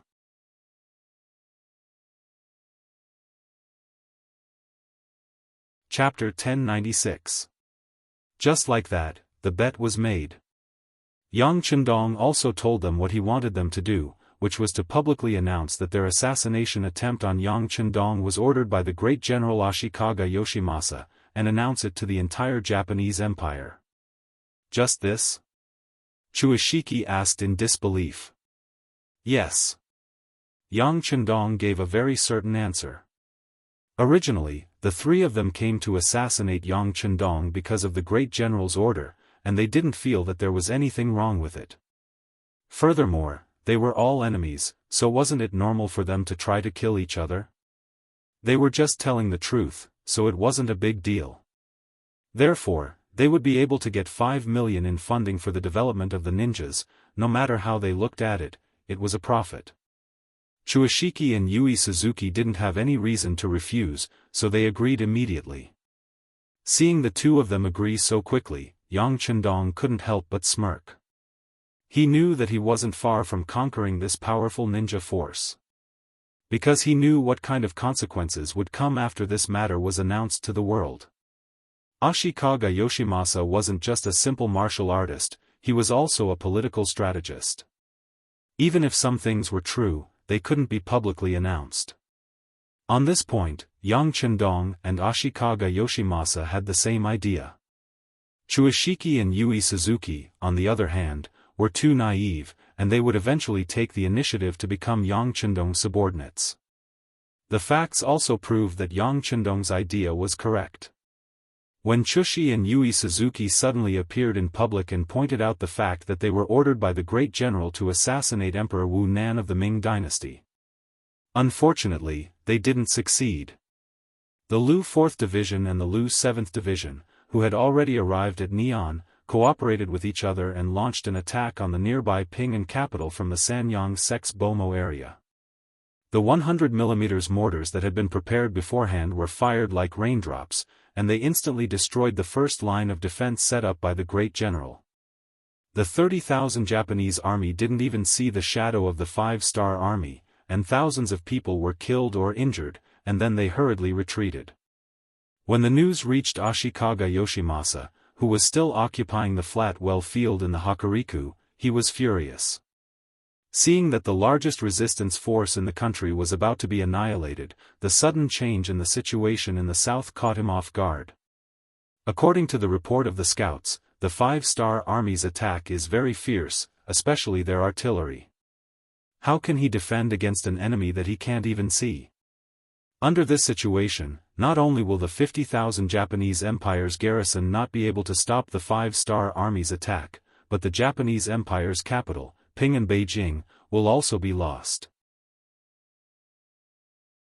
And all of this was caused by the words of the ninja, which directly tore up the agreement between the two sides. At this moment, the great general hated the ninja to the core. At this time, the samurai captain Yamaguchi Fukada stood up and said that the ninja should be taught a lesson, and let others know what the consequences of betraying the great general are. Regarding this, Ashikaga Yoshimasa also nodded in agreement. He also needed a way to vent his anger, and Matsumoto Kazuma was undoubtedly the vent. That's why Yamaguchi Fukada appeared in the ninja compound with 200 elite samurai and Matsumoto Fuma. That's why the ninjas resisted and Matsumoto Fuma went all out. Yang Chendong had long expected that Ashikaga Yoshimasa wouldn't tolerate the betrayal of his subordinates, so he arranged for Tai Hu and Baisua, the two captains of Wolf Fong and Ghost Shadow, to sneak into Ping'an Beijing to rescue Matsumoto Kazuma. According to the information obtained from the intelligence department, Matsumoto Kazuma was different from the 3 special ninjas under the rock. This person had some tricks up his sleeve. If this kind of person was used well, it would naturally save a lot of effort, but if it wasn't used well, he would become a poisonous snake that could bite at any time. Then how to subdue Matsumoto Kazuma would require some brains, at least it wouldn't be as simple as dealing with the 3 special ninjas under the rock. This was the reason why Tai Hu and Baiswa didn't immediately act when they saw the samurai make a move. These two captains weren't in a hurry because they had already received orders from the 6th young master. However, Suzuki and Hei Ishikaga couldn't do it. Seeing their commander Matsumoto Kazuma fighting with his life on the line and bleeding profusely, they couldn't bear it and kept begging Tai Hu and Hei Ishikaga. They even swore an oath to be loyal to Bugnam of Gojoseon for generations. Whether it was Suzuki or Hei Ishikaga, they didn't expect that they would lose the bet. The assassination was originally the Supreme General's order, and they were just executing it. In any case, they were already enemies, so it wasn't a big deal to tell the truth. They really didn't think that Ashikaga Yoshimasa would make a move on Matsumoto Kazuma because of this. Isn't this kind of internal strife destroying one's own strength and raising the prestige of others? But regardless of whether they could think it through or not, it really happened. Now they didn't have time to think too much, they just wanted to save Matsumoto Kazuma and save more ninjas. Matsumoto Kazuma was already an arrow at the end of its flight, and he was fighting with all his life's potential. Taihu and Baizua naturally saw this scene clearly. After hearing Hei Ishikaga's words of loyalty, and thinking that they had completed the sixth young master's mission, they finally decided to stop watching and make a move. After all, they still have a mission to save Matsumoto Kazuma and more ninjas, otherwise, if they die, the meaning of their presence here will be a lot smaller. Sniper, aim at the target and prepare to shoot. Langya, prepare to engage the enemy in close combat, and at the same time prepare the medicine. The two captains prepared to shoot at the same time. In the courtyard, Matsumoto Kazuma was still desperately trying to stab with his sword, because the wound on his abdomen was bleeding a lot. He knew that he was going to die here today. Knowing that he was going to die, he wasn't so afraid, he just wanted to kill a few more people before he died, and it can be regarded as revenge for his brothers. Yamaguchi Fukada was watching from the side. He didn't choose to fight with Matsumoto Kazuma. In his view, a dying man is still likely to have great potential. What he needs to do is to wait for the other side to continue to consume his strength, and when he completely has no power to resist, he will kill him to show his strength. Yamaguchi Fukada didn't make a move, which created enough opportunity for Iron Tiger and the others to save Matsumoto Kazuma. In the mainland, more and more ninjas died, and when the situation was about to be settled, suddenly, on the roof of the courtyard, several archers tilted their bodies and rolled down from the courtyard wall. The sudden scene made many people very puzzled. What made them even more puzzled was that in just a few breaths of time, close to 10 more master archers threw down the bows that they relied on for survival and laid flat on the roof. No matter how others called out to them, they didn't respond at all. This is clearly the symptom of a person dying. For a time, the other archers also felt that they were in danger. The snipers in the dark continued to shoot, but in front of the archers who were on guard, they were no longer as accurate as before. Everyone was a long-range fighter, and they had a natural sense of danger. After several archers dodged the bullets, they finally found that the situation was not right. Not good. There are assassins in the dark, and they are very likely to be using weapons similar to firearms. After the captain of the archers dodged a fatal shot, he saw a small hole in the place where he was originally standing, and immediately said with a nervous face, "Hide in a safe place." The captain of the team finally spoke, and more than 100 archers hurriedly dodged in all directions, each looking for a safe place. "We've been discovered, let's just rush in," Captain Baizua said with some reluctance. But archers were archers, and that kind of perception of danger was innate. He didn't expect to be able to eliminate all of them. As long as they could scare them or even make them retreat, they would be able to save most of the ninjas. Under the protection of the Wolf Fong members, the snipers of the Ghost Shadow continued to approach the courtyard, and from time to time, they would fire a shot. Most of them couldn't hit anyone, but the deterrent effect was still very effective. After the silencer was removed, when the gunshots began to sound from time to time, the archers began to retreat. The sudden appearance of the Ghost Shadow and Wolf Fong members also caught the samurai by surprise. The cunning Yamaguchi Fukada saw more and more mysterious people appear, and after taking the lives of several of his samurai from a distance, he knew that this was not a place to stay for long. Looking at Matsumoto Kazuma, who was still waving his sword and overdrawing his life, Yamaguchi Fukada finally didn't take the risk to make a move. In his eyes, Matsumoto Kazuma had lost so much blood. Even if no one did anything to him, he was afraid that he wouldn't be able to hold on for long. So why take the risk? He immediately waved his hand and led the samurai to retreat, leaving this mess to Taihu and Baizua who were rushing here. The samurai and the archers retreated very quickly, and the ninja courtyard quickly returned to its previous tranquility. The only difference was that this place was filled with the smell of blood. Even Tai Hu and Bai Sua, who were accustomed to this kind of scene, couldn't help but sniffle when they arrived.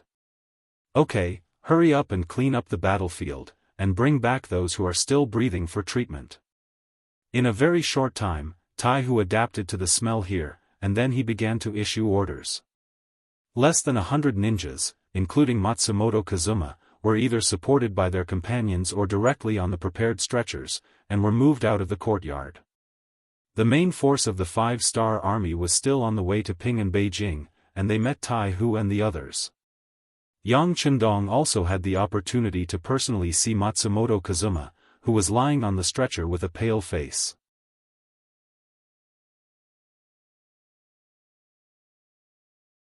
Chapter 1097. As soon as they saw Yang Chendong, Chuishi and Yui Suzuki knelt on the ground.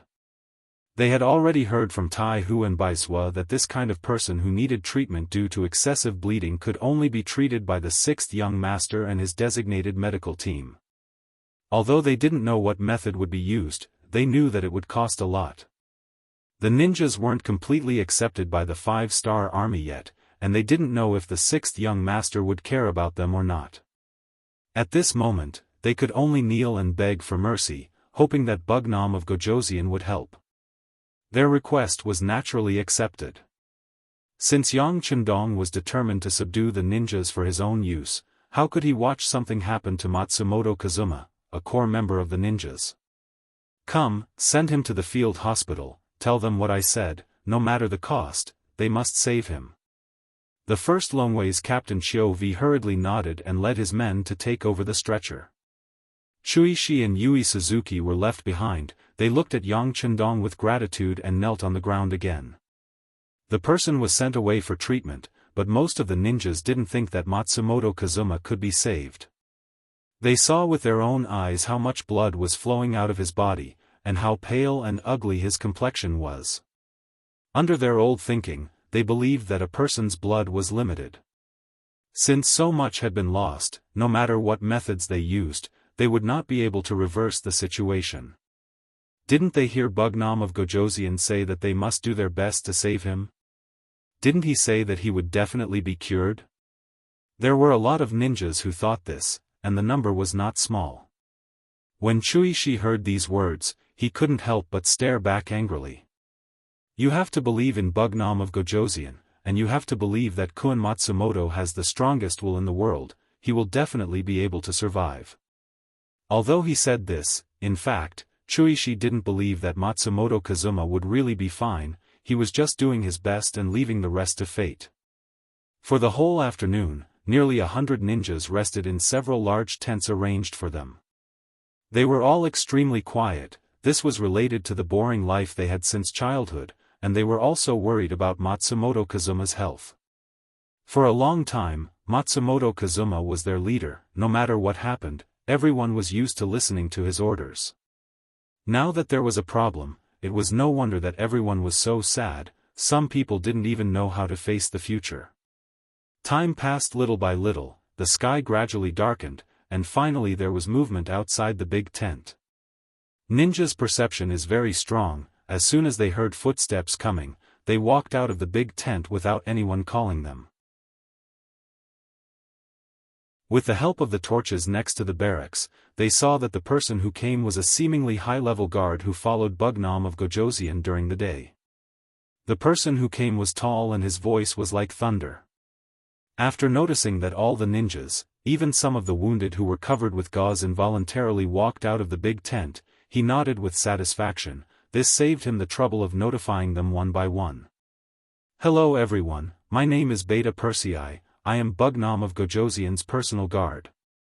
I am here on behalf of Bugnam of Gojoseon to inform you that Matsumoto Kazuma has passed the critical period and is fine. Where? Really? After a moment, the ninjas who reacted suddenly became lively. Many of them had a look of joy on their faces, and some of them showed a look of disbelief. For example, Bloashida was one of them. Beta Persei, Kun, is Kun Matsumoto really okay? Yes. Beta Persei replied with a very positive tone. Then can we go and see him? Yui Suzuki asked anxiously. Yes, but after all, his body hasn't fully recovered, so we can't send too many people at once. You can send 2 representatives to see him first. Beta Persei also knew that if he didn't let people see him, not many people would believe him. The 2 representatives were naturally Blooshita and Suzuki Yu. They represented nearly 100 ninjas and followed Beta Persei to the temporary battlefield hospital. There, they saw Matsumoto Kazuma lying on the bed. His face had recovered a lot of color, but he could only lie down. Kun Matsumoto. Blooshita and Suzuki Yu almost cried at the same time, and said with a somewhat choked voice. Hehe, you're here. After seeing his 2 companions, Matsumoto Kazuma forced a smile, and then wanted to sit up on the bed, but he inadvertently pulled the wound on his abdomen that was just stitched, and he couldn't help but grin. All of this was seen by Blooshita and Suzuki Yu, and they quickly stepped forward to help him. Looking at all of this, Beta Persei knew that it was time for him to leave. He said that the visiting time can't be too long, and the patient still needs to rest, then he left first. When only Matsumoto Kazuma and the other 2 were left in the tent, it suddenly became very quiet. The 3 of them closed their eyes and did the same thing. This wasn't praying, but sensing. They were sensing the surrounding environment to decide if they could talk about something here. Soon, the 3 of them opened their eyes and nodded to each other. After ensuring that the environment was safe, Matsumoto Kazuma, who was lying on the bed, was the first to ask, "Why am I here? Why are you here?" Because of the lag in the news, Matsumoto Kazuma still didn't know that the 3 of them failed their mission and were captured by Yang Chendong, and were used as an excuse to deal with the Supreme Generalissimo. Right now, Matsumoto Kazuma's mind was still stuck in the scene where he fought with the samurai. Kun Matsumoto, the situation is like this. Blooshita, who was quite eloquent, told him how the 3 of them failed their mission and were captured, and how they reached an agreement with Yang Chendong. Finally, they went to the ninja compound with the elites of the 5-star army to rescue the 3 of them. Matsumoto Kazuma listened carefully at first, but when he heard that the 3 of them were captured, he was surprised. When he heard that he reached an agreement with Bugnam of Gojoseon, he was worried that they would be used. After hearing everything, he finally understood why the Supreme Generalissimo sent Yamaguchi Fukada to attack him with elite samurai and 200 sharpshooters. Matsumoto Kazuma was in charge of the external affairs of the ninja compound, so his understanding of the human heart was much better than Blooshita and Yui Suzuki. Yang Chendong's bet was a conspiracy in his eyes, and it was proven that all of this was beneficial to the development of the 5-star army. Obviously, Matsumoto Kazuma knew everything, but he couldn't say anything. Blame them? He didn't kill the captives, but he respected them and gave them a chance to choose. That was already very benevolent. At least from Matsumoto Kazuma's point of view, if he was in their shoes, he wouldn't let the person who tried to assassinate him live. Also, Yang Chendong only made a simple plan, and the one who really fell for it was the Supreme Generalissimo. If he didn't think of himself as a cautious person, if he trusted him a little more, this kind of fratricide wouldn't have happened. From this matter, it can be seen that everyone didn't trust each other. Under such a foundation, even if the fratricide didn't happen today, it might happen in the future. Sigh. With a long sigh, Matsumoto Kazuma knew that he lost, and lost completely. Now that the other party saved his life and gave him a new lease of life, he didn't seem to have any choice in the future. One was his old boss, who wanted to kill him. The other was his new boss, who not only saved his life, but also gave him a place to live and a new hope. What choice to make, he should know how to make a decision. But before that, he still hoped to know more about Bugnam of Gojoseon, so that he can get more benefits for himself in the future. Blooshita, Suzuki-kun, you've all seen Bugnam of Gojoseon, tell me about your impression and understanding of him. In the main tent 2 miles away, Beta Persei stood in front of Yang Chendong and handed over the task. Then he asked with a puzzled look, "Young master, why don't you let me stay and listen to what they say? I'm sure I won't be discovered by them." "Oh, do you think that ninja's perception is just for show? I can guarantee that before you get close to the big tent, you will be discovered," Yang Chendong said with a smile. Ninjas are best at sneaky assassinations. The feeling that they can appear at any time is very annoying, making people unable to guard against them. The reason is their perception of the environment. It is precisely because of this instinct that they can avoid all kinds of warnings and appear next to the target without making a sound. Being looked down upon by the young master, Beta Persei was a little unconvinced. "Young master, so we just let them be? What if they don't abide by the rules and don't do it according to the bet and want to leave or assassinate you again?" "They won't." Yang Chendong's answer was firm. "In this world, I'm afraid that there are few people who know more about the ninja industry than him. It is precisely because they do what they say, because of this simplicity, that they can persist in training in a boring environment and thus become a terrifying existence. On the contrary, if they have other ideas in their hearts and there are too many conspiracy elements, then they won't have their current achievements." Because of this understanding, Yang Chendong believes that the date of his conversation with Matsumoto Kazuma is not far away. Early the next morning, as soon as Yang Chendong had breakfast, Captain Xiao Vi came to the main tent and reported to him that Matsumoto Kazuma wanted to meet. "Is it that urgent?" Yang Chendong smiled after listening, then said to Xiao Vi, "Let's go, accompany me to patrol inside and outside the barracks."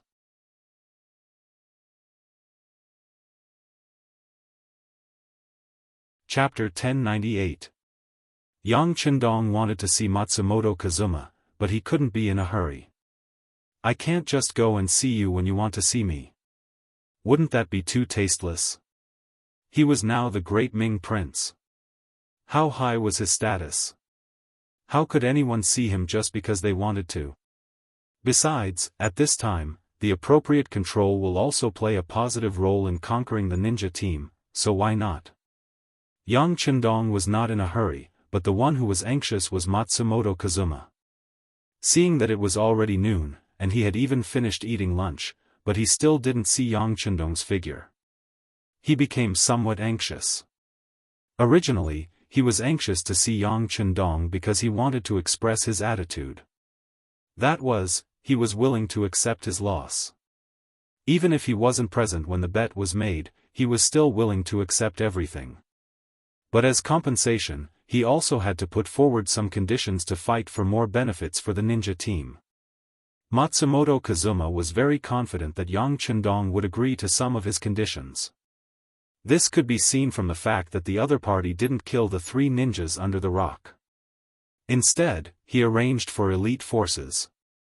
Now, he even put in a lot of effort to save him.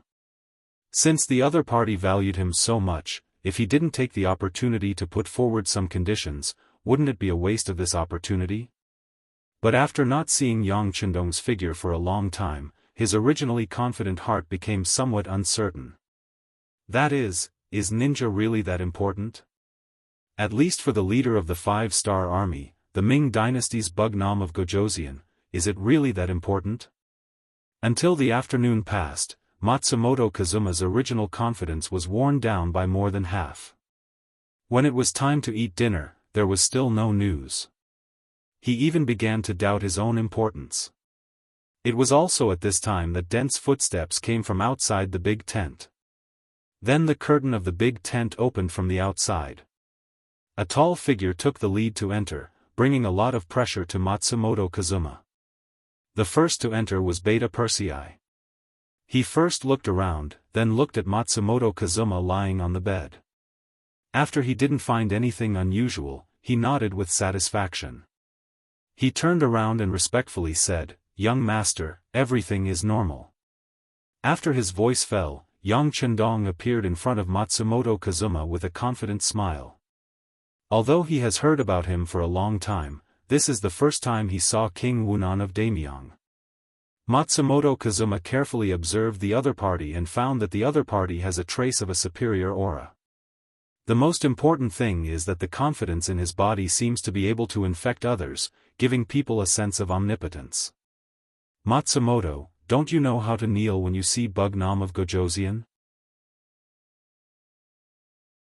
Beta Persei noticed that this person only stared at the young master at this moment and didn't do anything else. He suddenly shouted angrily, and this shout also pulled the other party's thoughts back to reality. Matsumoto Kazuma greets Bugnam of Gojoseon. As he spoke, he wanted to get out of bed and salute.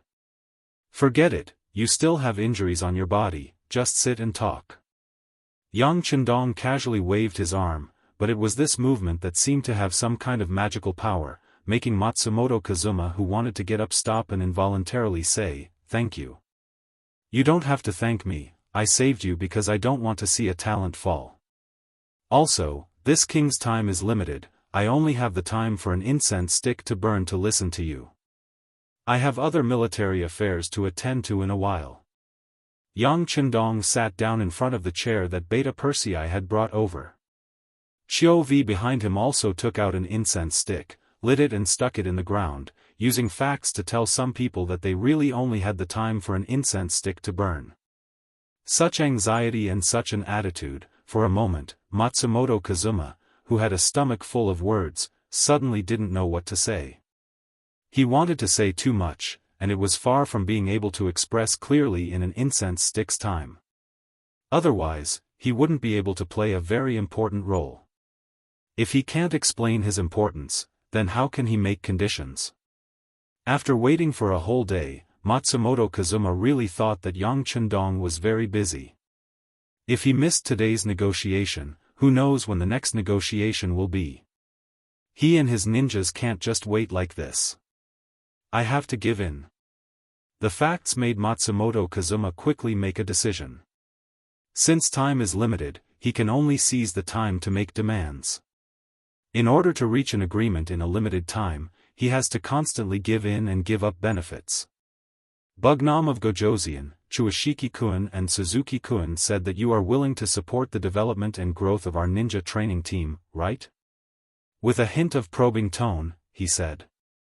Although this was originally a fact, he had seen many people who reneged on their debts, not to mention that if Yang Chendong admitted it, then it would be a large expenditure of 5 million silver coins. That's right. Matsumoto Kazuma still wanted to probe, but Yang Chendong had already openly admitted it. After getting an accurate answer, Matsumoto Kazuma was very happy in his heart. Once there is an injection of 5 million silver coins, it is equivalent to having a great financial power. Whether it is high-intensity training or recruiting suitable seedlings, it will not be a problem. But just as this smile hung on his face, Yang Chendong also opened his mouth and said, "The promised 5 million silver coins will not be given to you all at once. In the beginning, I will give you 1 million silver coins, and then it will be paid in 5 batches within 3 years. During this period, if you complete the task given by this king, there will be additional rewards, but if the task is not completed well, or if you are disobedient, then your silver coins will be deducted. Do you agree?" Ah. This. He didn't expect there to be such an additional condition, but Chuashiki-kun didn't say anything before. After being stunned for a moment, Matsumoto Kazuma felt relieved.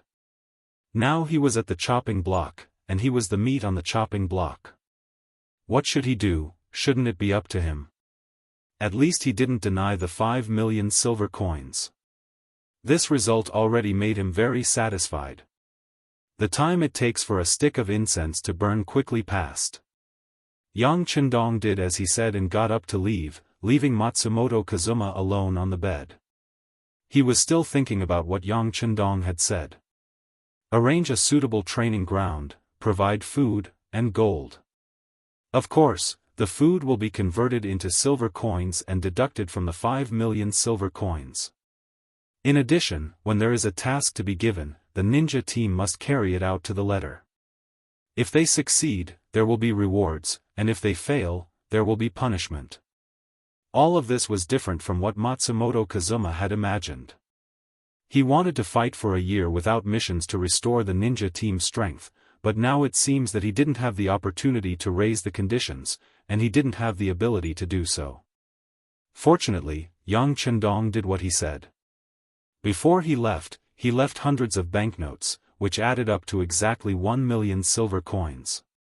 Holding these in his hands, Matsumoto Kazuma felt a sense of security in his heart. Yang Chendong put aside the matter of the ninja team.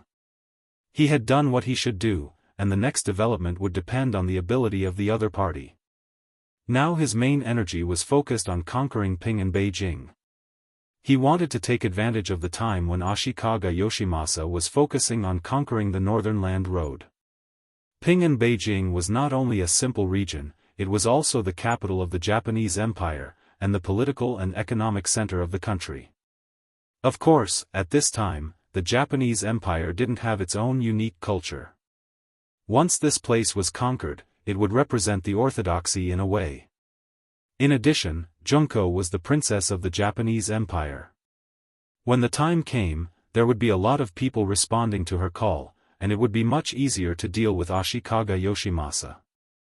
Ashikaga Yoshimasa, who was being thought of, did not look good. Standing in front of him was Yamaguchi Fukada, whose face was full of shame. This time, he didn't complete the task well, and didn't bring back Matsumoto Kazuma's body. Afraid of being punished, he kept his head down after entering the room, and didn't dare to raise it again. "Get out, 20 strokes of the cane."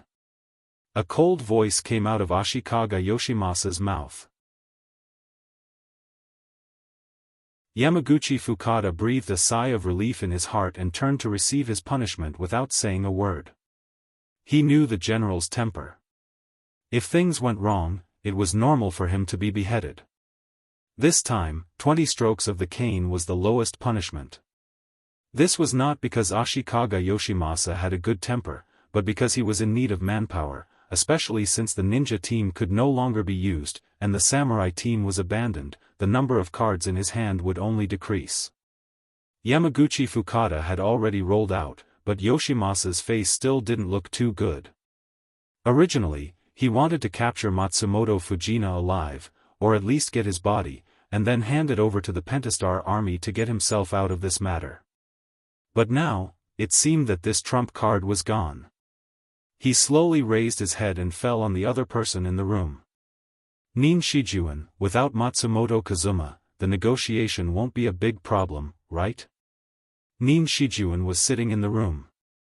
When he learned that the 5-star army suddenly tore up the agreement and invaded Ping and Beijing, he urgently summoned this person, and wanted to reopen the negotiation and stabilize the 5-star army first.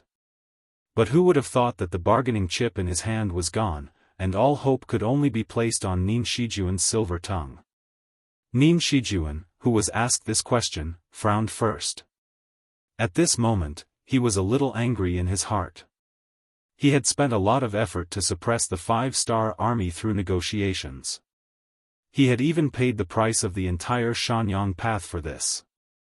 But now, everything was destroyed because of the general's actions.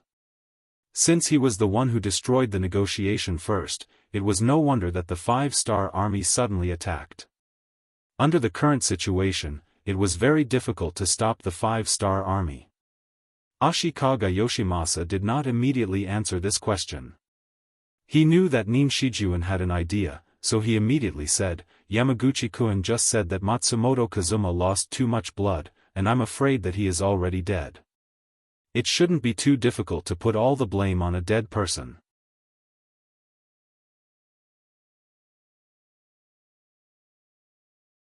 Chapter 1099. Sigh. Ning Shidoxia sighed in his heart. He knew that he couldn't avoid this anymore, so he finally said, "If Matsumoto Kazuma is really dead, then this matter can be discussed, but we still have to pay a price. If there are no benefits, then I'm afraid that the 5-star army won't be able to negotiate." "They want benefits? Just give it to them." Ashikaga Yoshimasa became excited. Then he strode to the map on the side.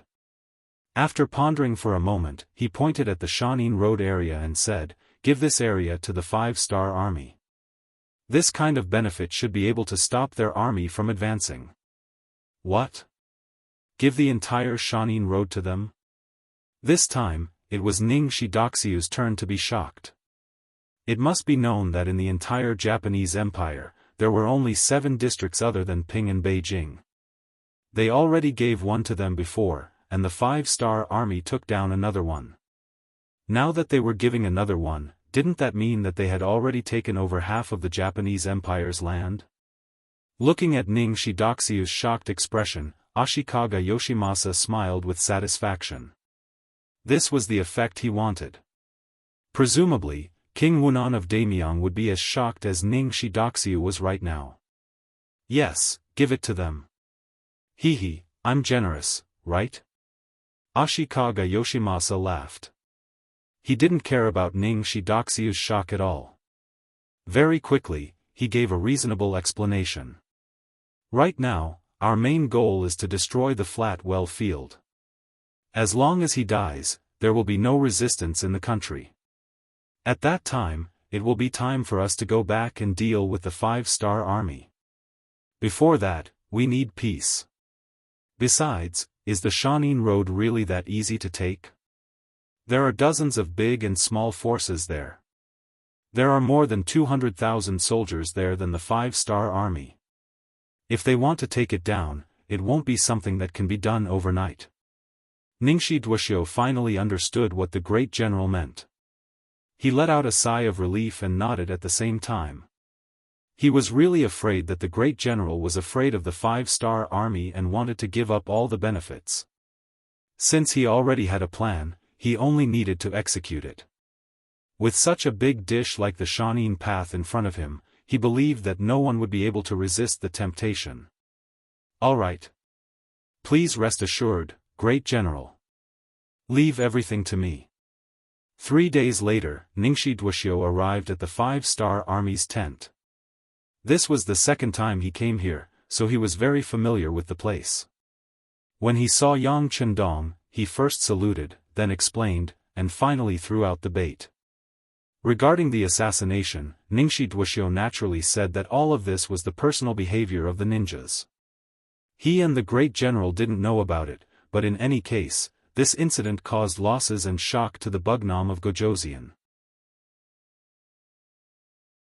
As compensation, and to show the friendly relationship between the two sides, Ningshi Duoxiu expressed on behalf of the great general that he was willing to give up the Shanin Road to the 5-star army as compensation. Another large area of the Shanin Road was given to him just like that. Yang Chendong felt a little surprised. But then he understood that this wasn't giving him benefits, it was clearly setting a trap for him. Does he really think that he is a 3-year-old child who can be easily fooled? After Ningshi Duoxiu finished speaking, he kept staring at Yang Chendong. He wanted to see what his first reaction would be to make the most correct judgment. In order not to let the other party down, Yang Chendong deliberately pretended to be very interested and greedy. There was even a hint of eagerness in his voice. Is the great general really willing to give the Shanin Road to the 5-star army? Of course, the great general values the friendship between the Bugnam of Gojoseon. Seeing that Yang Chendong seemed to have fallen into his trap, Ningshi Duoxiu was happy in his heart, and at the same time, he replied with a very positive tone. "Well, thank you very much, great general, but I don't know if this matter can be announced to the world. This can also express the deep friendship between us and the great general." Yang Chendong smiled and made a small request. Since he was going to put on a show, of course, he had to go all the way. Ningshi Duoxiu thought that Yang Chendong had fallen into his trap, so he didn't suspect anything and simply agreed. He also said that he would send the document personally written by the great general to the 5-star army's barracks in 7 days at the latest. It was just a handwritten document, but it actually needed 7 days. Ningshi Duoxiu's intention to use this opportunity to stall for time was obvious. But Yang Chendong didn't have the intention to expose him. He also needed time to make some preparations. Ningshi Duoxiu left very satisfied. He didn't know that only half a day after he left, a small team walked out of the 5-star army.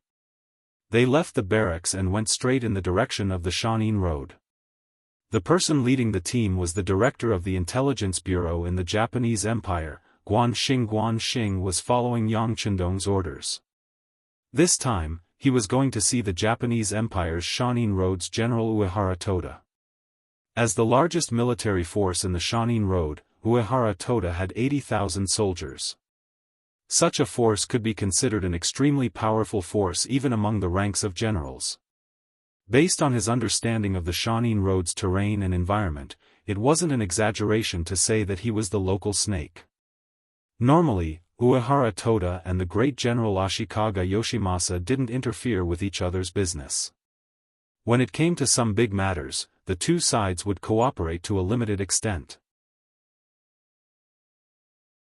It was precisely because the great general didn't see him as an enemy that he had to deal with immediately that Uehara Toda's days were really carefree.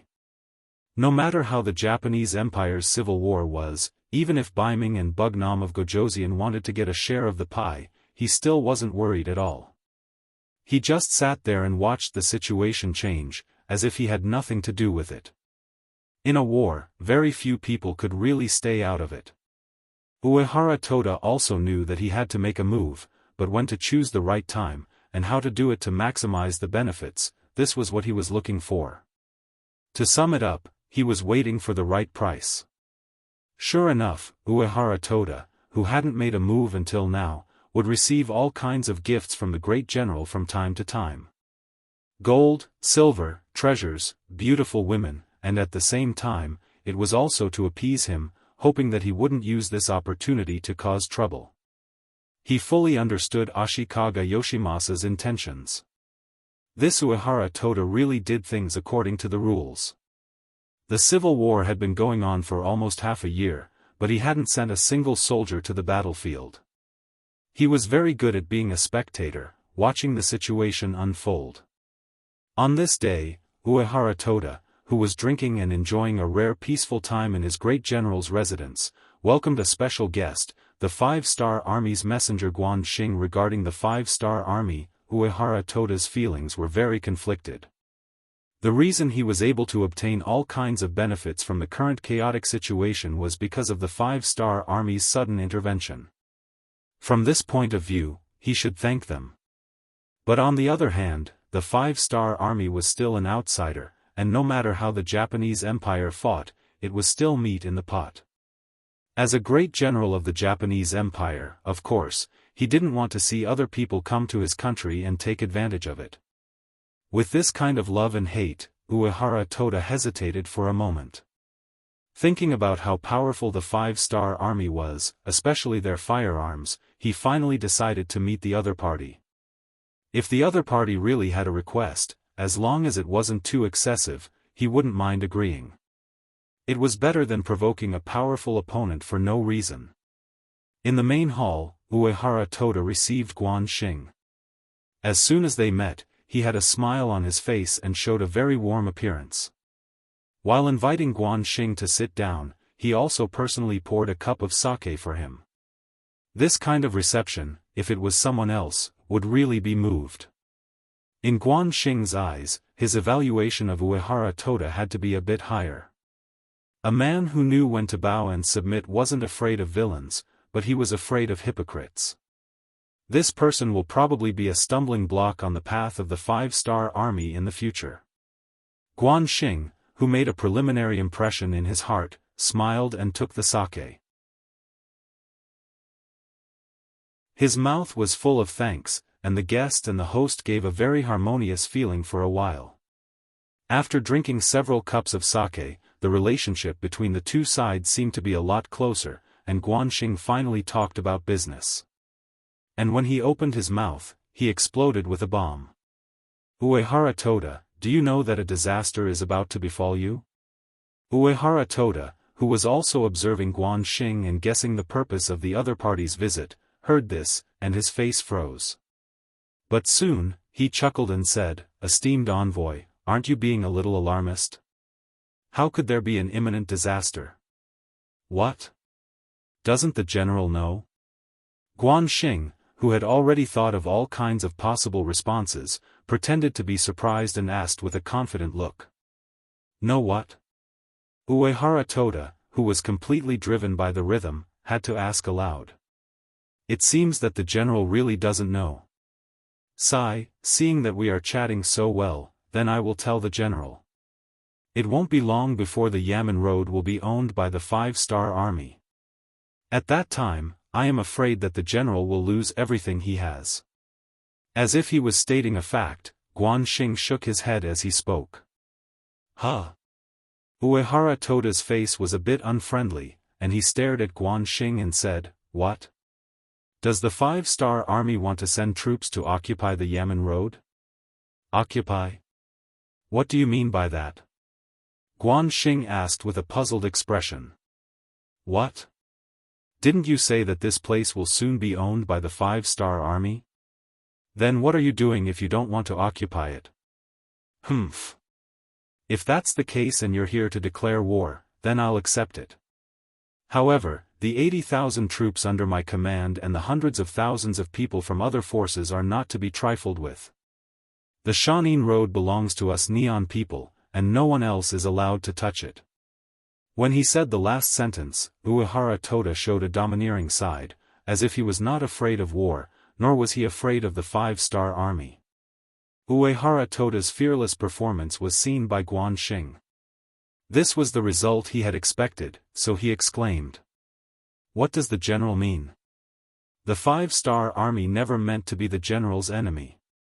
All of this is because the great general Ashikaga Yoshimasa promised our Bugnam of Gojoseon."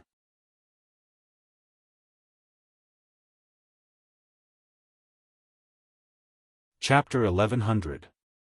Uehara Toda, who was about to continue to fight head-on and show his strong side to make the 5-star army fear him, suddenly heard Guan Xing's words. He was stunned for a moment, then he said with a confused expression, "Wait, what did you say just now? You said that everything was the Grand General's idea?" "Yes. It's like this." Guan Xing felt that the time was right, so he told Uehara Toda all the promises that Ninjashi Toda made after meeting Bugnam of Gojoseon. In the end, he said, in a few days, the Grand General's handwritten document will be sent to Bugnam of Gojoseon. When the time comes, the Grand General will be able to see whether it's real or not. By the way, the Grand General's handwriting, I'm sure the Grand General can recognize it. These days, the two sides have been communicating a lot, and Uehara Toda certainly recognized Ashikaga Yoshimasa's handwriting. However, he did not care about these details. He was thinking about why the Grand General would betray him. Could it be that the Grand General wanted to sit on top of the mountain and watch the tigers fight like him? Uehara Toda's mind was in a mess. After Ninjashi Toda returned to the Hokuriku Road and met with Ashikaga Yoshimasa, she told him about her meeting with Yang Chendong. "Grand General, as you expected, Bugnam of Gojoseon was very tempted. Hee, this pie is really big. Ha ha ha." At this moment, Ashikaga Yoshimasa was in a very good mood. He laughed and said, "There are no eternal enemies, and there are no eternal friends. Only interests are eternal. As long as Bugnam of Gojoseon is still a person, it's impossible for him not to be tempted. This is all within my expectations. Yes, the Grand General is mighty." Ninjashi Toda took the opportunity to flatter him. Good. You've done a good job. I'll reward you handsomely. However, there's one more thing I need you to do." Ashikaga Yoshimasa stopped laughing and spoke in a serious tone. "Please tell me, Grand General." Ninjashi Toda said with admiration. Ashikaga Yoshimasa said, "I'll write a letter. You can send it to the 5-star army's camp. At the same time, I'll also write a letter to Uehara Toda. I'll have to trouble you to make the trip personally." Ashikaga Yoshimasa was able to become the most powerful official in the Japanese Empire. He was even able to control the royal family. He was not only good at war, he was also good at scheming. Since the 5-star army had been ignited, the next step was to add fuel to the fire of the Japanese army in the Shanin Road. He didn't want the 5-star army to progress too smoothly. What he wanted to see was a scene where the two sides were entangled and mutually damaged. If he pointed the 5-star army's forces at the Shanin area and reminded Uehara Toda to be prepared, there was a high possibility that the 5-star army would be entangled in a battle. Once he dealt with the flat well field, which was the biggest opposition to him, it would be time for him to turn around and work with Uehara Toda to deal with the 5-star army. To deal with foreign aggression, he must first deal with internal problems. This was also Ashikaga Yoshimasa's idea. As long as he destroyed the flat well field and drove away the 5-star army, it would be time for him to deal with Uehara Toda and the others. At that time, he would become the emperor of the Japanese Empire. Everyone knew how to calculate, but it was obvious that Ashikaga Yoshimasa was not as good as Yang Chendong.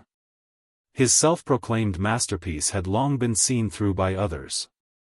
Waiting for the letter that promised to give the Shanin area to the 5-star army, Yang Chendong arranged for Longwei's second captain, Dao Shao, to lead a group of elites to the north. Inside the shogun's mansion, Nishi Toshi also brought the second letter from the shogun and met the owner of the mansion, Uehara Toda. He was still very enthusiastic as he received Ningshi Duoshio's group. Although he had Guan Hang's reminder, Uehara Toda did not intend to reject the guests before everything was clear. He wanted to stay out of it. As for how the 5-star army and the shogun would fight, let them do as they pleased, as long as they did not drag him into it. Nishi Toshi did not know that the messenger of the 5-star army had already rushed over, and did not know that Uehara Toda already knew everything. He even took out the general's handwritten letter as if they were idiots. Then, with a face full of hatred, he talked about how domineering the 5-star army was. He also said that the general was focusing all his efforts on dealing with Hirai Ida, so he really didn't have the energy to stop the 5-star army.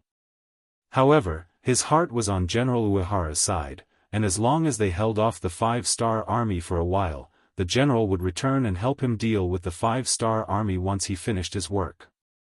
If he did not hear Guan Hang's words, these words would be very believable. But after knowing everything, Uehara Toda would not be so easily fooled. The 5-star army is indeed very overbearing. I am willing to listen to the shogun's orders and stall them here. But what? Seeing that they had succeeded, Nishi Toshi asked in a very good mood. But, before the army moves, the supplies have to go first. You have to give me some time to prepare. Uehara Toda purposely showed the look of a businessman. He was trying to bargain and gain some benefits for himself. Nishi Toshi thought that he had seen through everything. As an opponent who would become his opponent sooner or later, he could not give him any benefits. He believed that once the 5-star army really came, Uehara Toda would know what to do without him giving anything. So he did not make any promises, and instead acted as if he did not understand, saying that he would give Uehara Toda a few days to prepare before the battle. Nishi Toshi was sent to the inn to rest, leaving Uehara Toda with a face full of anger. The other party did not even want to give him any money. Was he really going to commit suicide? At this moment, he was already leaning towards Guan Hang's words. A day later, Dao Shao came. Along with him was the document that Ashikaga Yoshimasa had taken the initiative to assign Shanin Road to the 5-star army. Guan Hang was very happy when he saw this document. With this, Uehara Toda will not know what to do. How about this? I will go see him tomorrow morning. Captain Dao, you have been busy for a long time, so you should rest first. No need, we still have a mission. Where is Nishi Toshi staying? Dao Shao said very energetically, without the slightest bit of fatigue from the long journey. Daimon Inn. Where Nishi Toshi stayed. To be exact, this was Uehara Toda's property. Whenever a friend came, he would arrange for them to stay here. In Uehara Toda's territory, and in his inn, Nishi Toshi never thought that he would be in any danger here. But when a short knife was placed in front of his neck, he woke up from his dream. He instinctively thought that Uehara Toda wanted to deal with him, so he immediately begged for mercy in Japanese. He also said that he had a lot of money, and as long as he could spare his life, he was willing to take it all out. If it was a normal person who was looking for money, he might have a chance when faced with these words. Unfortunately, he was facing Dao Xiao, so everything was a different story. As the second captain of Longwei, Dao Xiao estimated that Qiuyang Qindong's people were treated well, and many people could only look up to him. Yang Qindong used people based on their ability, and at the same time, he valued loyalty even more. If a person's character was not good, then no matter how capable they would not enter his eyes. In terms of using people, Yang Qindong was very clear that words alone were not enough to have an absolute effect. They also needed to have a guarantee of living conditions. Therefore, every Longwei person's monthly salary was high enough to support a family of 50 people. In his own words, if you want people to work for you, how can you be stingy when it comes to money? This was also why people with ability were sharpening their brains to enter Longwei. Not only did it give them face, but it also gave them money. Dao Xiao was one of the people who enjoyed this kind of treatment, and he could be considered one of the people who benefited. Hearing Nishi Toshi's words, he, who had learned some Japanese, said impatiently, "Shut up, or I'll kill you right now." I'll shut up. Nishi Toshi did not dare to speak. He could feel that the black-clothed man in front of him was full of murderous intent. What he said was not to scare him, but he really did not know how many people he had killed to give others such a feeling. The world quieted down, and Dao Xiao finally continued with his work. To tell you the truth, as long as you listen to me, I won't kill you. Now, write a letter and copy the content. He took out a letter and threw it in front of Nishi Toshi, who was kneeling on the ground. Hearing that he could not die, Nishi Toshi's head nodded like a chicken eating food. Then, he took out the letter, and after reading it, his face turned ugly. The content of the letter was not complicated. In his tone, he said that Uehara Toda had reached an agreement with the 5-star army, and that they were ready to attack the great general together. After reading the content, Nishi Toshi was sure that the black-clothed man in front of him was not an ordinary bandit. He was not here for money, but for a purpose. Slowly raising his head, Nishi Toshi wanted to ask about the identity of the black-clothed man, but before he could open his mouth, pain spread through his whole body. Then, blood flowed down his neck, and a fleshy ear appeared in Dao Xiao's hand. Pa! A broken ear was thrown in front of Nishi Toshi, who wanted to scream but did not dare. He finally saw Dao Xiao's ruthless side, and he knew that everything just now was not a joke.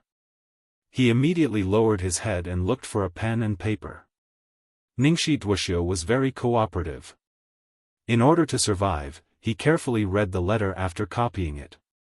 After making sure that there were no mistakes, he presented the letter to Dao Xiao with both hands with a flattering look on his face, as if he was trying to suck up to Dao Xiao. Logically speaking, he was also a talent. He had a glib tongue and could speak directly to people's hearts, which was why he was used by Ashikaga Yoshimasa. However, he was only good at talking.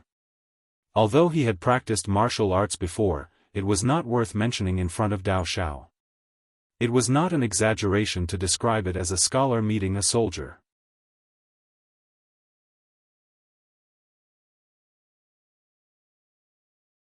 Chapter 1101.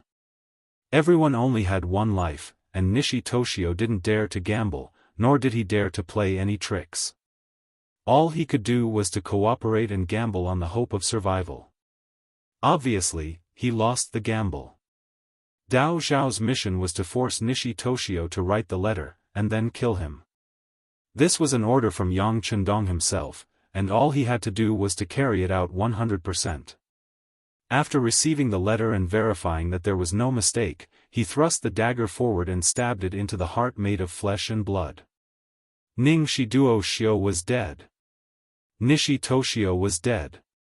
The body was found the next morning by a subordinate who came to deliver food to the room. The matter was quickly reported to Uehara Toda in the general's residence. But at this moment, General Uehara was meeting with Guan Xing, and the letter in his hand was written by the Supreme General Ashikaga Yoshimasa himself. It said that he took the initiative to give the Hokuriku to the 5-star army. After confirming that it was written by Ashikaga Yoshimasa himself, Uehara Toda couldn't help but curse angrily, "Bastard." This was equivalent to him being betrayed and becoming a part of the transaction. He always thought that he was someone important, but now it seemed that the Supreme General didn't even care about the 80,000 soldiers under his command. It could be imagined that once the 5-star army was gone, the Supreme General would turn around and lead the army to destroy him. There was some heartache. The feeling of not being valued greatly hit Uehara Toda's self-confidence, and it also inspired him to have a greater idea of success. Guan Xing, who was sitting across from him, spoke at the right time. "General Uehara, don't be too angry. In the end, people still need to rely on their strength to speak. If you don't have strength, you'll only harm yourself." "What? Do you want to laugh at this, General?" Uehara Toda, who was in a bad mood, said coldly, and there was even a trace of murderous aura around him. "So what if you're the messenger of the 5-star army? This is the Hokuriku, my headquarters. No one can act tough in front of me." The murderous aura was faintly discernible, but Guan Xing didn't seem to feel it. He still chuckled and said, "General, you misunderstand. Since I'm here, of course I won't harm you. On the contrary, I'm here to give you a gift." "Gift? What gift?" Uehara Toda's face had a trace of confusion, and looking closely, there was a trace of vigilance. There had to be something fishy going on. He didn't believe that the 5-star army, who had no relation to him, would give him such a big gift. There might be some kind of trap. Guan Xing's next words made him realize that he had been overthinking things. The 5-star army was indeed going to give him a big gift, but he had to fight for it himself. Because according to Guan Xing, his so-called gift was only a way for him to move forward. "General, our Bugnam of Gojoseon said that he doesn't want to get involved in your internal strife. If it wasn't for the fact that Princess Junko has become the 8th madam, our 5-star army wouldn't even want to get involved in your Japanese Empire's affairs. All of this is just to give the princess an explanation. Next, they just need to go to Ping and Beijing and take back the palace. The 5-star army's goal will be achieved, and they will stop. And unless someone provokes them, they will turn a blind eye to the internal strife of the Japanese Empire." As soon as Guan Xing's words fell, Uehara Toda chuckled. "Emissary, you clearly want to watch us fight among ourselves, so that we can disintegrate without a single soldier. General, you're wrong. What I said just now can be announced to the world in the form of a document. To be honest, if you really want to do something to the general, the 80,000 soldiers in your hands may not be enough." Guan Xing's tone also became a lot more serious. "Negotiations are like this. It's not advisable to blindly use force or soft tactics. Only by using both can you achieve your goal." Being looked down upon again, Uehara Toda's temper rose. He stared fiercely at Guan Xing, and it looked like he would ask someone to kill the person in front of him at any time. But before he could speak, footsteps came from outside the room. A guard walked in without permission with an anxious look on his face. Originally, Uehara Toda wanted to scold his subordinate for not following the rules, but when he saw the anxious look on his face, Uehara Toda knew something was wrong and asked, "What happened?" "General, things are not good." The guard walked forward and told Uehara Toda about Nayoi Taxiu's death in his room. When Uehara Toda received the news, his expression changed again and again. Suddenly, he looked fiercely at Guan Xing and said, "Nayoi Taxiu is dead, did you send someone to do it?" "Oh. This is really bad news, but I really didn't send someone to do it." Guan Xing looked surprised, then spread his hands and didn't admit it. Originally, he didn't give the order, everything was Yang Chundong's idea. Seeing that Guan Xing still didn't want to get involved at this time, Uehara Toda said angrily, "What? Do you really think that I won't dare to kill you if you don't admit it? Let me tell you, this is not the barracks of the 5-star army, this is my general's mansion." Hee, of course I know that this is the general's mansion, and I know that the general can kill me with a casual order, but will you really do this? Nioi Toxiu is dead, and the general's side has become your enemy. If something happens to me now, the 5-star army will come. I really want to ask General Uehara, are your 80,000 soldiers really made of iron? Guan Xing wasn't a pushover. Since things had already come to this point, he had no way out, so he might as well tell the serious consequences. Guan Xing went all out and showed his trump card, as if he wasn't afraid of death. This time, it was Uehara Toda's turn to be stunned. Originally, he wanted to take advantage of both sides, even if he saw the general's handwritten letter, so what? He never expected that the other party would treat him sincerely, the two sides could only use each other. Being used by the other party at least meant that he was valuable. As long as he handled it well, he might be able to get benefits from it and continue to watch the tigers fight on the mountain. But now, Nioi Toxiu was dead, and he died in his own territory. Once the general knew about this, would he forgive him? As for Guan Xing, although his current behavior was very infuriating, as long as he still had a bit of intelligence, he wouldn't touch this person. What kind of joke was this? If he really killed Guan Xing, it would be the same as igniting a fire on himself. At that time, it was very likely that the general and the 5-star army would join forces to destroy him first. Don't think that there wasn't such a possibility. In the face of huge benefits, anything was possible. If you didn't dare to think about it, it would only prove that you were stupid, and you would be eliminated. Forcing himself to calm down, Uehara Toda looked at Guan Xing with a bit of admiration in his eyes. "Honorable envoy, if I lead the army to attack Ashikaga Yoshimasa now, what kind of help can you give me?" At this time, Guan Xing seemed to have changed into a different person. He was no longer as impulsive as before. His face regained a smile and said, "The 5-star army will send troops with you, General. We will send troops to Ping and Beijing and take it down. At the same time, I can assure you that unless there is an army in Shanin Road that provokes the 5-star army, we will definitely not send troops there. There will only be one master here, and that is you, General Uehara." Whether it was a promise or a guarantee, at least the words were comfortable to listen to. Uehara Toda also knew that it was very difficult for the 5-star army to make such a promise in such a situation. Because now he had no other choice. Other than finding a way to defeat Ashikaga Yoshimasa, he could only stay in place and wait for the other party to take the initiative to attack him. When that time came, he was afraid that he wouldn't even have the slightest chance of winning. Sooner or later, they would have to fight, so it was better to strike first and gain the upper hand. While the Flat Well Field was still fighting with the great general in Vietnam, he could take the initiative to send troops, and he could have one more ally, which would increase his chances of winning. Okay, I hope the honorable envoy will remember your promise. I need you to write what you just said into a document, and then announce it to the world. Uehara Toda stood up. At this time, he was ready to send troops. No problem, then I wish you, General Uehara, to win every battle and be invincible, ha ha ha. Guan Xing also stood up. He knew that this time, he had completed the task given to him by the 6th young master. He had made a great contribution. Thank you for your kind words. Uehara Toda also laughed.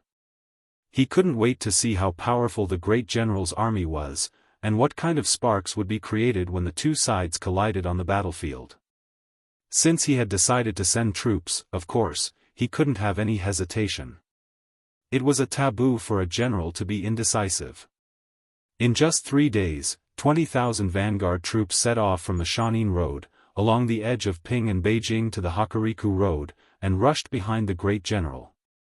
When the news reached the 5-star Army's camp, Yang Chendong patted the desk and shouted, and then said to Beta Persei beside him, "Give the order, everything will be done according to the plan."